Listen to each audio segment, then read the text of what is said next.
Hi all, welcome to vector academy where learning gets direction and magnitude. അപ്പോൾ നമുക്ക് നാളെ class 9ാം ക്ലാസ്സിൻ്റെ chemistry exam ആണ് വരുന്നത്. അപ്പോൾ നമുക്ക് അതിനകത്ത് മുൻ വർഷങ്ങളിൽ വന്ന കുറച്ച് ക്വസ്റ്റ്യൻസും അതിനോടനുബന്ധിച്ച് നമ്മൾ പഠിച്ചു വെക്കേണ്ട കുറച്ച് കാര്യങ്ങൾ, ഇമ്പോർട്ടൻ്റ് ആയിട്ട് ആ ചാപ്റ്ററുകളിൽ നമ്മൾ പഠിച്ചു വെക്കേണ്ട കുറച്ച് കാര്യങ്ങളാണ് നമ്മൾ എന്ത് ചെയ്യുന്നത് ഈ ഒരു വീഡിയോയിൽ ഡിസ്കസ് ചെയ്യുന്നത്. നിങ്ങൾ എന്ത് ചെയ്യുക, മാക്സിമം എന്ത് ചെയ്യുക, വീഡിയോ ഫുള്ളായിട്ട് എന്ത് ചെയ്യുക, കാണാൻ വേണ്ടി ശ്രമിക്കുക. മാക്സിമം ഏറ്റവും ഇമ്പോർട്ടൻ്റ് ആയിട്ടുള്ള, പ്രധാനമായിട്ടും നമുക്ക് ക്രിസ്മസിന് ശേഷമുള്ള എക്സാമിന് ശേഷമുള്ള പോർഷനായിരിക്കും കൂടുതലും ഇമ്പോർട്ടൻസോടുകൂടി വരിക. ആദ്യ പോർഷനിൽ നിന്നും ഒരു 20% അല്ലെങ്കിൽ 25% ക്വസ്റ്റ്യൻസ് ഉണ്ടാവും. എങ്കിലും മെജോറിറ്റി പോർഷൻ ലാസ്റ്റ് വരുന്ന ചാപ്റ്ററുകളിൽ നിന്നായിരിക്കും ഉണ്ടാവുക. അപ്പോൾ ആ ചാപ്റ്ററിൽ നിന്ന് മുൻ വർഷങ്ങൾ ചോദിച്ച ക്വസ്റ്റ്യനും അതിനോടനുബന്ധിച്ച് നമ്മൾ ഈ വർഷം നോക്കി വെക്കേണ്ട കുറച്ച് കാര്യങ്ങളുമാണ് എന്ത് ചെയ്യുന്നത് ഈ വീഡിയോ കംപ്ലീറ്റ് ആയിട്ട് ഡിസ്കസ് ചെയ്യുന്നത്. അപ്പോൾ വീഡിയോ കംപ്ലീറ്റ് ആയിട്ട് എന്ത് ചെയ്യുക, കാണും. ഓക്കെ, നിങ്ങൾക്ക് ഫ്രണ്ട്സും കാര്യങ്ങളൊക്കെ ഉണ്ടെങ്കിൽ അവരിലേക്ക് എന്ത് ചെയ്യുക, വീഡിയോ ഷെയർ ചെയ്യുക. ഇപ്പോൾ ഫസ്റ്റ് കഴിഞ്ഞ വർഷം ചോദിച്ച ക്വസ്റ്റ്യൻ നോക്കിയേ, ഒരു കാർബണിക സംയുക്തത്തിൻ്റെ IUPAC നാമം എന്ന് പറയുന്നത് സൈക്ലോപെൻറ്റെയ്ൻ ആണ്. അതായത് ഒരു കാർബണിക് സംയുക്തമുണ്ട്, അതിൻ്റെ IUPAC നെയിം എന്ന് പറയുന്നത് സൈക്ലോപെൻറ്റെയ്ൻ ആണ്. സൈക്ലോ എന്ന വാക്ക് നിങ്ങളുടെ മനസ്സിൽ സ്ട്രൈക്ക് ചെയ്യണം. സൈക്ലോ നമ്മൾ വരുമ്പോൾ എങ്ങനെയാണ്, റൗണ്ടിൽ പോലെ വരുന്ന അല്ലെങ്കിൽ വലയ സംയുക്തങ്ങൾക്കാണ് നമ്മൾ എന്ത് ചെയ്യുന്നത്, സൈക്ലോ എന്ന് ചേർത്തിട്ട് എന്ത് ചെയ്യുന്നത്, പേര് കൊടുക്കുക. അപ്പോൾ ആ പേര് കേൾക്കുമ്പോഴേ ആ ഒരു കാര്യം ഓർക്കണം, ഇതൊരു വലയ സംയുക്തത്തിൻ്റെ കാര്യമാണ് പറയുന്നത്. ഫസ്റ്റ് എന്ത് ചെയ്യാൻ പറഞ്ഞിരിക്കുന്നു, സംയുക്തത്തിൻ്റെ ഘടന വരയ്ക്കുക. രണ്ടാമത് സംയുക്തത്തിൻ്റെ തന്മാത്രാ സൂത്രം അഥവാ കെമിക്കൽ ഫോർമുല എഴുതുക.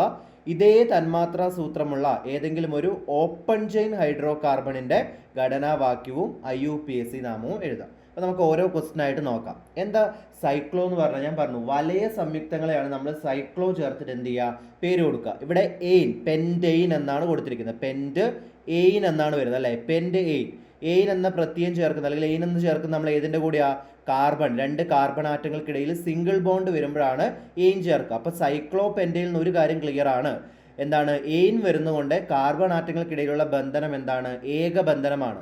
ഇനി പെൻറ്റാണ്. പെൻറ്റ് എന്ന് പറഞ്ഞാൽ എത്ര എണ്ണം, പെൻറ്റ് എത്ര കാർബൺ വരുമ്പോഴാണ് നമ്മൾ പെൻറ്റ് ചേർക്കുക, 5 കാർബൺ വരുന്ന സമയത്താണ് എന്ത് ചെയ്യുന്നത്, പെൻറ്റ് ചേർക്കുന്നത്. അപ്പോൾ 5 കാർബണുള്ള ഏകബന്ധനത്തിലുള്ള ഒരു വലയ സംയുക്തം അല്ലെങ്കിൽ ഒരു ആലിസൈക്ലിക് സംയുക്തമാണ് നമുക്ക് എന്ത് ചെയ്യാൻ പറഞ്ഞിരിക്കുന്നത്, വരയ്ക്കാൻ വേണ്ടി പറഞ്ഞിരിക്കുന്നത്. അപ്പോൾ എപ്പോഴും എളുപ്പത്തിന് ഓർത്തിരിക്കേണ്ട കാര്യം എന്താ, പെൻറ്റ് അല്ലെങ്കിൽ സൈക്ലോ ചേർത്ത് വന്നു കഴിഞ്ഞാൽ നമ്മൾ മാത്സിലെ നിങ്ങൾ ജോമെട്രിയുമായി ബന്ധപ്പെട്ട് ഓർത്ത് വെക്കുക. ഇവിടെ 5 കാർബൺ ആണല്ലോ, അപ്പോൾ 5 വശങ്ങളുള്ള മാത്സിൽ വരുന്ന സ്ട്രക്ചർ നിങ്ങളുടെ മനസ്സിലേക്ക് വേണം.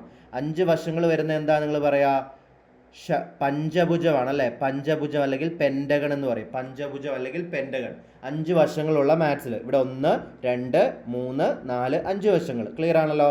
അപ്പോൾ എന്ത് ചെയ്യുക, ഈ ഓരോന്നും കൂട്ടിമുട്ടുന്ന പോയിന്റിൽ ഓരോ കാർബൺ ഉണ്ടെന്ന് വിചാരിക്കും. ഇവിടെ ഒരു കാർബൺ, ഇവിടെ ഒരു കാർബൺ, ഇവിടെ ഒരു കാർബൺ, ഇവിടെ ഒരു കാർബൺ, ഇവിടെ ഒരു കാർബൺ. മൊത്തം എത്ര കാർബണായി, 5 കാർബണായി. അപ്പോൾ പെൻറ്റെയിൻ ആണ്. അപ്പോൾ എല്ലാ കാർബണുകൾക്കിടയിലുള്ള ബന്ധനം എന്ത് തന്നെയാണ്, ഏകബന്ധനമാണ്. അപ്പോൾ ബാക്കി നമ്മൾ എന്ത് ചെയ്തുകൊണ്ട് കൊടുക്കണം, ബാക്കി ഫില്ല് ചെയ്യാൻ വേണ്ടിയിട്ട് ഏതിനെ കൊടുക്കണം, ഹൈഡ്രജനെ കൊടുക്കണം. നമുക്കറിയാം, ഒരു കാർബൺ എടുത്താൽ ആ കാർബണിന് ചുറ്റും എപ്പോഴും എത്ര ആൾക്കാരുണ്ടായിരിക്കണം, 4 ആൾക്കാരുണ്ടായിരിക്കണം, എങ്കിലാണ് കാർബൺ സ്റ്റേബിൾ ആയിട്ടിരിക്കുക. അപ്പം ഇവിടെ നമുക്ക് എന്ത് ചെയ്യുന്നു, ഓരോ കാർബൺ എടുത്താൽ ഇവിടെയും ഒരു ബോണ്ട് ഉണ്ട്, ഇവിടെയും ഒരു ബോണ്ട് ഉണ്ട്. അപ്പോൾ ഇതിന് എത്ര ഹൈഡ്രജൻ കൂടെ പറ്റും, ഇവിടെ ഒരു ഹൈഡ്രജൻ, അതുപോലെ തന്നെ ഇവിടെ ഒരു ഹൈഡ്രജൻ. ഇതിൻ്റെ കേസിലോ ഇവിടെ ഒരു ബോണ്ട് ഇവിടെയുണ്ട്, 2 എണ്ണം. ഇനിയിപ്പോൾ 2 എണ്ണം കൂടെ വേണം, ഉള്ളിലേക്ക് വേണമെങ്കിൽ എഴുതാം കേട്ടോ, 2 എണ്ണം. ഇതിൻ്റെ കേസിൽ 2 ബോണ്ട് ഉണ്ട്, ഇപ്പോൾ എക്സ്ട്രാ എന്ത് വേണം, 2 ഹൈഡ്രജൻ. ഇവിടെയും എന്ത് വേണം, 2 ഹൈഡ്രജൻ. അതുപോലെ തന്നെ ഇവിടെയും 2 ഹൈഡ്രജൻ. ഇവിടെ നോക്കിക്കേ, ഈ പറയുന്ന സ്ട്രക്ചറിന് ഓരോ കാർബണിന് ചുറ്റും 1, 2, 3, 4 വരകളായി അല്ലെങ്കിൽ 4 ബോണ്ടായി. ഇപ്പോൾ ഈ കാർബൺ സ്റ്റേബിളായി. അങ്ങനെ എപ്പോഴും എഴുതുമ്പോൾ ശ്രദ്ധിക്കണം, എല്ലാ കാർബണിന് ചുറ്റും എന്ത് വേണം, 4 ബോണ്ടുകൾ ഉണ്ടായിരിക്കണം, എങ്കിലേ കാർബൺ സ്റ്റേബിൾ ആവുള്ളൂ. ഇപ്പോൾ ഒരു സൈക്ലോ സ്ട്രക്ചർ വരയ്ക്കാൻ പറഞ്ഞാൽ ആദ്യം സൈക്ലോ എന്ന് കേൾക്കുമ്പോൾ ഇങ്ങനെ ഒരു വലയ സംയുക്തമാണെന്ന് മനസ്സിൽ ഓർമ്മ വരണം. പിന്നെ പെൻറ്റോ അല്ലെങ്കിൽ പ്രൊപ്പോ എന്താണോ ആ ചേർത്തിരിക്കുന്നത് അതിനനുസരിച്ച് എത്ര കാർബൺ ഉള്ള വലയ സംയുക്തമാണെന്ന് നമുക്ക് മനസ്സിലാക്കാം. എയിന്നാണോ, ഈന്നാണോ, ഐന്നാണോ ചേർത്തിരിക്കുന്നത് എന്ന് വെച്ചിട്ട്, എയിനാണെങ്കിൽ കാർബൺ ആറ്റങ്ങൾക്കിടയിൽ സിംഗിൾ ബോണ്ട്, ഈനാണെങ്കിൽ കാർബൺ ആറ്റങ്ങൾക്കിടയിൽ ഡബിൾ ബോണ്ട്, ഐനാണെങ്കിൽ കാർബൺ ആറ്റങ്ങൾക്കിടയിൽ ട്രിപ്പിൾ ബോണ്ട് വരും. ആ ഒരു കാര്യം ഓർക്കാലോ. അപ്പം അത്രയും കാര്യങ്ങളുണ്ടെങ്കിൽ നിങ്ങൾക്ക് സൈക്ലോ പെൻറ്റെയിൻ വരച്ചെടുക്കാൻ വേണ്ടി പറ്റും. ഇനി എന്താ പറഞ്ഞിരിക്കുന്നത്, ഈ സംയുക്തത്തിൻ്റെ തന്മാത്രാ സൂത്രം. എന്താ ഈ തന്മാത്രാ സൂത്രം എന്ന് പറഞ്ഞാൽ, ഒരു സംയുക്തത്തിൽ ഇപ്പം നമ്മൾ എഴുതുന്നത് കാർബണും ഹൈഡ്രജനുള്ള സംയുക്തമാണ് നിങ്ങൾക്ക് ഇപ്പോൾ പഠിക്കാറുള്ളത്. 10ാം ക്ലാസ്സിൽ നിങ്ങൾ കുറച്ചുകൂടി ഡീറ്റെയിൽ ആയിട്ട് കൂടുതൽ കാര്യങ്ങളിലേക്ക് പഠിക്കും. അപ്പോൾ എന്ത് ചെയ്യണം, നിങ്ങൾ വരച്ച സംയുക്തത്തിൽ എത്ര കാർബൺ ഉണ്ട്, എത്ര ഹൈഡ്രജൻ ഉണ്ട്, അതാണ് അതിൻ്റെ തന്മാത്രാ സൂത്രം. ഇവിടെ എത്ര കാർബൺ ഉണ്ട്, 1, 2, 3, 4, 5 കാർബൺ ആണുള്ളത് അല്ലേ, 5 കാർബൺ ഉണ്ട്. എത്ര ഹൈഡ്രജൻ ഉണ്ട്? ഓരോ കാർബണിലും 2 എണ്ണം വെച്ച്. അപ്പോൾ 2, 4, 6, 8, 10. എത്ര ഹൈഡ്രജൻ ഉണ്ട്? 10 ഹൈഡ്രജൻ ഉണ്ട്. അപ്പോൾ C5H10 എന്ന് പറയുന്നതാണ് എന്ത്? ഈ പറയുന്ന സംയുക്തത്തിൻ്റെ തന്മാത്രാ സൂത്രം എന്ന് പറയുന്നത്. ഇനി അടുത്ത ചോദ്യം എന്താ? ഇതേ തന്മാത്രാ സൂത്രം എന്ന് വെച്ചാൽ C5H10 എന്ന് പറയുന്ന തന്മാത്രാ സൂത്രം വരുന്ന ഏതെങ്കിലും ഒരു ഓപ്പൺ ചെയിൻ ഹൈഡ്രോ കാർബണിൻ്റെ ഘടനാവാക്യവും പേരും എഴുതാനാണ്. ഈ ഓപ്പൺ ചെയിൻ എന്ന് പറഞ്ഞാൽ എന്താ? നമ്മളിങ്ങനെ പഠിച്ചിട്ടില്ലേ, സ്ട്രെയിറ്റ് ആയിട്ട് ഇങ്ങനെ എഴുതി പോകുന്ന ആൾക്കാർ, ഇങ്ങനെ എഴുതി പോകുന്നു. ഇവരെയാണ് നമ്മൾ ഓപ്പൺ ചെയിൻ എന്ന് വിളിക്കുക. ഇവരെയാണ് നമ്മൾ എന്ത് വിളിക്കുന്നത്? ഓപ്പൺ ചെയിൻ ഹൈഡ്രോ കാർബൺ എന്ന് വിളിക്കും. Open chain hydro carbon. അപ്പം 5 കാർബണും 10 ഹൈഡ്രജനുമുള്ള ഒരു ഓപ്പൺ ചെയിൻ ഹൈഡ്രോ കാർബൺ വരയ്ക്കാം. ഇവിടെ ചിലപ്പോൾ നിങ്ങൾക്ക് ഡൗട്ട് വരാം, സിംഗിൾ ബോണ്ട് വരയ്ക്കണോ, അതിൻ്റെ ഡബിൾ ബോണ്ട് വെച്ചിട്ടാണ് എങ്ങനെ നമുക്കത് ഫീൽ ചെയ്യുക? അതിന് നിങ്ങൾ എന്ത് നോക്കണം? കാർബണിൻ്റെ എണ്ണവും ഹൈഡ്രജൻ്റെ എണ്ണവും നോക്കുക. നമ്മൾ 3 ഇക്വേഷൻ പൊതു സമവാക്യം പഠിക്കുന്നുണ്ടല്ലോ. ഏതൊക്കെയാ? CnH2n+2 ഒന്നാമത്തത്, രണ്ടാമത്തത് CnH2n, മൂന്നാമത്തെ എന്താ? CnH2n-2. ഇതെന്താ? ഇത് ഒന്നാമത്തത് വരുന്നത് സിംഗിൾ ബോണ്ട് മാത്രമുള്ള എയിൻ വരുന്നത്. അതായത് എന്താണ്? ആൽക്കെയിനുകളാണെങ്കിൽ അതിലെ കാർബണിൻ്റെയും ഹൈഡ്രജൻ്റെ എണ്ണം തമ്മിലുള്ള ബന്ധമാണ് ഇത് സൂചിപ്പിക്കുന്നത്. എത്ര കാർബൺ ഉണ്ടോ അതിൻ്റെ ഇരട്ടീനേക്കാൾ 2 ഹൈഡ്രജൻ കൂടുതലായിരിക്കും ആ ഒരു സ്ട്രക്ചറിൽ ഉണ്ടാവുക. ഇനി എത്ര കാർബൺ ഉണ്ടോ അതിന് നേരെ ഇരട്ടി ഹൈഡ്രജൻ ആണുള്ളതെങ്കിൽ അതേതാണ്? ആൽക്കീനാണ് വരിക. ആൽക്കീനാണ് വരിക. ഇനി മൂന്നാമത്തെ എന്താ? എത്ര കാർബൺ ഉണ്ടോ അതിൻ്റെ ഇരട്ടിയുള്ള ഹൈഡ്രജനേക്കാൾ 2 കുറവാണ് ഹൈഡ്രജൻ്റെ എണ്ണമെങ്കിൽ. ഇപ്പോൾ ഉദാഹരണത്തിന് 3 കാർബൺ ഉണ്ട്, അതിൻ്റെ ഇരട്ടി എന്ന് പറയുമ്പോൾ എത്ര? 6. 6ൽ നിന്ന് 2 പോയാൽ 4. അപ്പം 3 കാർബണും 4 ഹൈഡ്രജൻ എന്ന് വെച്ചാൽ ഇരട്ടിയുടേക്കാൾ 2 കുറവാണ് ഹൈഡ്രജൻ്റെ എണ്ണമെങ്കിൽ അതെന്താണ്? ആൽക്കൈനാണ്. അപ്പോൾ ആ കാർബൺ ആറ്റങ്ങൾക്കിടയിൽ എത്ര ബോണ്ട് നമ്മൾ വരയ്ക്കേണ്ടി വരും? Triple bond. ആദ്യത്തെ 2 കാർബൺ ആറ്റങ്ങൾക്കിടയിൽ ട്രിപ്പിൾ ബോണ്ട് വരച്ചിട്ട് അങ്ങ് എഴുതിയാൽ മതി. അപ്പോൾ ഇവിടെ നോക്കിയാൽ നമുക്ക് കാണാം കാർബണിൻ്റെ എണ്ണത്തിൻ്റെ നേരെ ഇരട്ടിയാണ് എന്ത്? ഹൈഡ്രജൻ ഉള്ളത്. അപ്പോൾ ഈ തന്നിരിക്കുന്ന ഏതാണ്? ആൽക്കീനാണ്. അതായത് CnH2n എന്ന് പറയുന്ന സമവാക്യമാണ് ഇത് ഒബേ ചെയ്യുന്നത്. അതുകൊണ്ട് തന്നെ ഇത് ആൽക്കീനാണ്. എന്ന് വെച്ചാൽ കാർബൺ ആറ്റങ്ങൾക്കിടയിൽ എന്തുണ്ട്? ഡബിൾ ബോണ്ട് ഉണ്ട്. മൊത്തം എത്ര കാർബൺ ഉണ്ട്? 5 എണ്ണം. അപ്പോൾ 1, 2, ഫസ്റ്റ് ഇതങ്ങ് വരച്ചു വെക്കുക. 3, 4, 5 കാർബൺ. ആദ്യത്തെ 2 കാർബൺ ആറ്റങ്ങൾക്കിടയിൽ ആൽക്കീൻ ആയതുകൊണ്ട് എന്ത് ചെയ്യുക? ഒരു ഡബിൾ ബോണ്ട് വരച്ചു കൊടുക്കുക. ബാക്കി ഓരോന്നും എന്തുകൊണ്ട് ഫില്ല് ചെയ്ത് കൊടുക്കുക? സിംഗിൾ ബോണ്ട് കൊണ്ട് ഫില്ല് ചെയ്യുക. എന്നിട്ട് ബാക്കി വരുന്ന പോർഷൻ എന്ത് ചെയ്യണം? നമ്മൾ ഹൈഡ്രജൻ വെച്ച് നിറക്കണം. ഇവിടെ നോക്കിയേ, ഇവിടെ 2 എണ്ണം ഉണ്ട്. ഇവിടെ 2 ബോണ്ട് ഓൾറെഡി ഈ കാർബൺ ഉണ്ട്. ബാക്കി ഇനി എത്ര കൂടെ വേണം? 2 ഹൈഡ്രജനും കൂടി ഇതിന് വേണം. 2 ഹൈഡ്രജനും കൂടെ വേണം. ഇതിനോ 1, 2, 3 വരകളായി. ഇനി ഒരാളും കൂടെ മതി. അപ്പോൾ 1 ഹൈഡ്രജൻ മതി. ഇതിനോ 1, 2. ഇനി എത്ര ഹൈഡ്രജൻ വേണം? 2. മൊത്തം 4 എണ്ണം അല്ലേ കാർബണിന് ചുറ്റും ഉണ്ടാകേണ്ടത്. ഇവിടെയും 1, 2. അപ്പോൾ എന്ത് വേണം? 2 ഹൈഡ്രജൻ വേണം. ലാസ്റ്റത്തേന് ഒരു ഇതായി. എത്ര ഹൈഡ്രജനും കൂടെ വേണം? 1, 2, 3 ഹൈഡ്രജൻ ആയാൽ അതിന് ചുറ്റും എത്ര പേരായി? 4 പേരായി. അപ്പോൾ എല്ലാവരും ഫില്ലായി. ഇനി എന്താ പറഞ്ഞിരിക്കുന്നത്? ഈ പറഞ്ഞ ഇതിൻ്റെ ഘടനാവാക്യം എഴുതാൻ വേണ്ടിയിട്ടാണ്. ഇത് ഏതാ ഘടനാവാക്യം വരിക? നോക്കിക്കേ, 5 കാർബൺ ഉണ്ട്. 5 കാർബണിൽ ഒരു ഡബിൾ ബോണ്ടും ഉണ്ട്. ഏതായത് സാധനം? പെൻറ്റീനാണ്. എന്താണ്? പെൻറ്റീനാണ്. 5 കാർബണും കാർബൺ ആറ്റങ്ങൾക്കിടയിൽ ഡബിൾ ബോണ്ടും വന്നാൽ അത് ഏതിൻ്റെ സ്ട്രക്ചറാണ് വരിക? പെൻറ്റീനാണ്. ഇപ്പോൾ ഇവിടെ തന്നിരിക്കുന്നത് ഏതിൻ്റെ സ്ട്രക്ചറാണ്?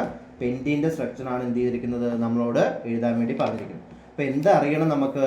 ഈ പറയുന്ന ഘടനാവാക്യം തന്നു കഴിഞ്ഞാൽ അതിൽ നിന്ന് സ്ട്രക്ചർ എഴുതാൻ വേണ്ടി അറിയണം. ഇനി ഏത് സൈക്ലോ ചേർത്ത് ഏത് വന്നാലും, ഇപ്പോൾ സൈക്ലോ പ്രൊപ്പൈൻ ആണ് നിങ്ങളോട് വരയ്ക്കാൻ പറഞ്ഞത്. നോക്കിയേ, സൈക്ലോ പ്രൊപ്പൈൻ ആണ് വരയ്ക്കാൻ പറഞ്ഞത്. അപ്പോൾ ഇവിടെ നിങ്ങൾക്ക് എന്ത് കാര്യം അറിയാം? സൈക്ലോ എന്ന് പറയുമ്പോൾ വലയ സംയുക്തമാണ്, പ്രൊപ്പാണ്. അപ്പം 3 വേണം. അപ്പം 3 മാത്സിലെ സ്ട്രക്ചർ ഏതാ? 3 വശങ്ങളുള്ളത് ട്രയാങ്കിൾ ആണ്. അപ്പോൾ ട്രയാങ്കിൾ പോലെയുള്ള ഷേപ്പിലാണ് നമുക്ക് വരയ്ക്കേണ്ടത്. എന്ന് വെച്ചാൽ ഒരു കാർബൺ ഇവിടെ, ഒരു കാർബൺ ഇവിടെ, ഒരു കാർബൺ ഇവിടെ. ഇനി എന്താ? എയിനാണ് പ്രത്യയം. എയിൻ ചേർത്തിട്ടാണ് എഴുതിയിരിക്കുന്നത്. അതിനർത്ഥം എന്താ? സിംഗിൾ ബോണ്ട് ആണ്. അപ്പോൾ എന്ത് ചെയ്യുക? കാർബൺ ആറ്റങ്ങൾക്കിടയിൽ എന്ത് വരച്ചു കൊടുക്കുക? സിംഗിൾ ബോണ്ട് വരയ്ക്കുക. ബാക്കി വരുന്നതിനെ എന്ത് ചെയ്യുക? ചുറ്റും 4 എണ്ണം വേണം. അപ്പോൾ അതിന് വേണ്ട ഹൈഡ്രജൻ എത്രയാണോ എന്ത് ചെയ്യുക? അത് വരച്ചു കൊടുക്കുക. ഓക്കെ, അപ്പോൾ അങ്ങനെ നിങ്ങൾക്ക് ഏത് സൈക്ലോ വന്നാലും വരയ്ക്കാൻ വേണ്ടി പറ്റും. ഇനി നോക്കിയേ, ഇനി സൈക്ലോ പ്രൊപ്പീൻ എന്നായിരുന്നെങ്കിലോ?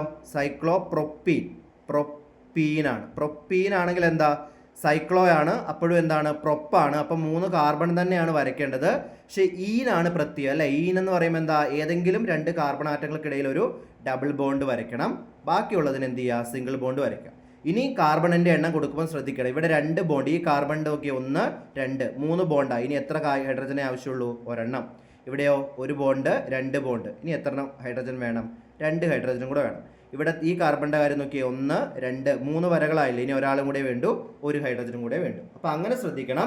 അതായത് സൈക്ലോ എന്ന് കഴിഞ്ഞാൽ വലയ സംയുക്തമാണ്. അപ്പം മാത്സിൽ ഏത് സ്ട്രക്ചർ ആ ഷേപ്പിലായിരിക്കും. ഇപ്പം എന്താണ് ബ്യൂട്ടൈൻ ആണ് ചോദിച്ചെങ്കിൽ ബ്യൂട്ടൻ എന്ന് പറയുമ്പോൾ 4 കാർബൺ വരുമ്പോഴല്ലേ, ഇപ്പോൾ ഏതാ ചതുരത്തിൻ്റെ ഷേപ്പിലായിരിക്കും ഉണ്ടാവുക. അതിങ്ങനെ ചതുരത്തിൻ്റെ ഷേപ്പിലായിരിക്കും, ഓരോ മൂലയിൽ ഓരോ കാർബൺ. അതായത് നമ്മൾ വരയ്ക്കുമ്പോൾ 1 2 3 4 ഇത് ഇങ്ങനെ വരയ്ക്കണം, കാർബണിനെ ഇങ്ങനെ വരച്ചു കൊടുക്കണം. അപ്പോൾ എന്താണോ നമ്മളോട് പറഞ്ഞിരിക്കുന്നത്, മെത് എത് അങ്ങനെ പറയുന്ന ആ സ്ട്രക്ചർ, പ്രൊപ്പ് തൊട്ടേ സ്റ്റാർട്ട് ചെയ്യുള്ളൂ, പ്രൊപ്പ് ബ്യൂട്ട് പെൻറ്റ്. അപ്പോൾ നമ്മൾ അതിനെ മാത്സിൽ നമ്മൾ പഠിച്ച സ്ട്രക്ചറുമായിട്ട് കമ്പയർ ചെയ്തിട്ട് വേണം എന്ത് ചെയ്യാൻ വേണ്ടി അതിനെ വരയ്ക്കാൻ വേണ്ടി. അങ്ങനെയാണ് നിങ്ങൾക്ക് എളുപ്പത്തിൽ തെറ്റാതെ വരയ്ക്കാൻ വേണ്ടി പറ്റും. സൈക്ലോ എന്ന് പറയുമ്പോൾ വലയ സംയുക്തങ്ങളാണ്. ഓപ്പൺ ചെയിൻ ഹൈഡ്രോ കാർബൺ എന്ന് പറഞ്ഞാൽ നമ്മളിങ്ങനെ നേരെ എഴുതുന്നതിനെയാണ് ഓപ്പൺ ചെയിൻ ഹൈഡ്രോ കാർബൺ എന്ന് പറയുന്നത്. ആ ഒരു ഏരിയ ക്ലിയർ ആയെന്ന് വിചാരിക്കുന്നു. അപ്പോൾ അതുമായി ബന്ധപ്പെട്ട് വരും നമ്മൾ ക്ലാസ്സിൽ എടുത്തതുമായ പഠിച്ചതുമായിട്ടുള്ള കാര്യങ്ങൾ എന്ത് ചെയ്യുക, അതും കൂടി എന്ത് ചെയ്യാവുന്ന നോക്കി വെക്കുക. ഓക്കെ, ഇനി നെക്സ്റ്റ് ക്വസ്റ്റ്യൻ നോക്കുക. സൾഫർ ഡൈ ഓക്സൈഡ് ഓക്സിജനുമായി പ്രവർത്തിച്ച് സൾഫർ ട്രൈ ഓക്സൈഡ് ഉണ്ടാകുന്നു. അപ്പോൾ എന്താണ്, ഒരു റിയാക്ഷനാണ് തന്നിരിക്കുന്നത്. ആരാണ്, സൾഫർ ഡൈ ഓക്സൈഡ് പ്രവർത്തിക്കുന്നു ഓക്സിജനുമായിട്ട്, എന്നിട്ട് സൾഫർ ട്രൈ ഓക്സൈഡ് ഉണ്ടാകുന്നു. ഇതിൻ്റെ ബാലൻസ്ഡ് ഇക്വേഷൻ അഥവാ സമീകരിച്ച രാസസമവാക്യം എഴുതാനാണ് ഫസ്റ്റ് പറഞ്ഞിരിക്കുന്നത്. രണ്ടാമത്തെ ചോദ്യം എന്താ, 128 gram sulphur dioxide 32 gram ഓക്സിജനുമായി പ്രവർത്തിക്കുമ്പോൾ ഉണ്ടാകുന്ന സൾഫർ ഡൈ ഓക്സൈഡിൻ്റെ മാസ്, ട്രൈ ഓക്സൈഡിൻ്റെ മാസ് എത്രയാണെന്ന് കണ്ടുപിടിക്കണം. ഈ തന്നിരിക്കുന്ന സംയുക്തങ്ങളിൽ സൾഫർ ഡൈ ഓക്സൈഡിൻ്റെയും സൾഫർ ട്രൈ ഓക്സൈഡിൻ്റെയും സംയുക്തങ്ങളിൽ സൾഫറിൻ്റെ ഓക്സിഡേഷൻ നമ്പർ കണ്ടുപിടിക്കണം. ഓരോന്നായിട്ട് നമുക്ക് ചെയ്യാം. നോക്കിയേ, സൾഫർ ഡൈ ഓക്സൈഡ് അതിൻ്റെ കെമിക്കൽ ഫോർമുല തന്നിട്ടുണ്ട്. എന്താ, സൾഫർ ഡൈ ഓക്സൈഡ് SO2 ആണ്. അത് എന്തുമായിട്ടാണ് പ്രവർത്തിക്കുന്നത്, ഓക്സിജനുമായി പ്രവർത്തിക്കുന്നത്. അപ്പം നമ്മൾ അഭികാരങ്ങൾ ആരൊക്കെയാ, സൾഫർ ഡൈ ഓക്സൈഡും ഓക്സിജനുമാണ്. അപ്പോൾ അവരെ നമ്മൾ ലെഫ്റ്റ് സൈഡിൽ എഴുതി. പക്ഷെ എപ്പോഴും നമ്മൾ ഓർക്കണം, ഓക്സിജൻ എപ്പോഴും O ആയിട്ടല്ല നിൽക്കുക, O2 ആയിട്ടാണ് നിൽക്കുക. അതിൻ്റെ സ്ഥിരതയുള്ള എന്താണ്, O2 തന്മാത്രയായിട്ടാണ് നിൽക്കുക. അപ്പോൾ എഴുതുമ്പോൾ ശ്രദ്ധിക്കണം, O എന്ന് എഴുതിയാൽ പോരാ, O2 എന്ന് എഴുതണം. ഹൈഡ്രജൻ എഴുതുമ്പോൾ നമ്മൾ വെറുതെ H എന്നല്ല എഴുതുന്നത്, H2 എന്നല്ലേ കൊടുക്കാറ്. ഹൈഡ്രജൻ സ്ഥിരതയുള്ളത് എന്താണ്, എപ്പോഴും H2 ആണ്. അതേപോലെ ഓക്സിജൻ സ്റ്റേബിൾ ആകാൻ O2 ആയിട്ടാണ് എന്ത് ചെയ്യുക, ഒക്കർ ചെയ്യുക. അപ്പം സൾഫർ ഡൈ ഓക്സൈഡ് ഓക്സിജനുമായി പ്രവർത്തിച്ചു, എന്തുണ്ടാകുന്നു എന്ന് നമുക്ക് പറഞ്ഞു, സൾഫർ ട്രയോക്സൈഡ് ഉണ്ടാകുന്നു. എന്താണ്, സൾഫർ ട്രയോക്സൈഡ് ഉണ്ടാകുന്നു. ഇതൊരു ഉഭയദിശ രാസപ്രവർത്തനമാണ്, 2 ഡയറക്ഷനിലേക്ക് നടക്കും. അതുകൊണ്ട് നമ്മൾ അങ്ങോട്ടും ഇങ്ങോട്ടും ആരോ മാർക്ക് കാണിക്കാറുണ്ട്. അതിനി കൊടുക്കാൻ വിട്ടുപോയാലും കുഴപ്പമില്ല. ഈ എഴുതാൻ വേണ്ടി പറഞ്ഞിരിക്കുന്നത് എന്താ, ബാലൻസ് ചെയ്ത് എഴുതാൻ വേണ്ടിയിട്ടാണ് പറഞ്ഞിരിക്കുന്നത്. അപ്പോൾ ഇത്രയും നോക്കിക്കഴിഞ്ഞാൽ നമ്മൾ എന്ത് നോക്കണം, ലെഫ്റ്റിലും റൈറ്റിലും എല്ലാ ആൾക്കാരും ഈക്വൽ ആണെന്ന് നോക്കണം.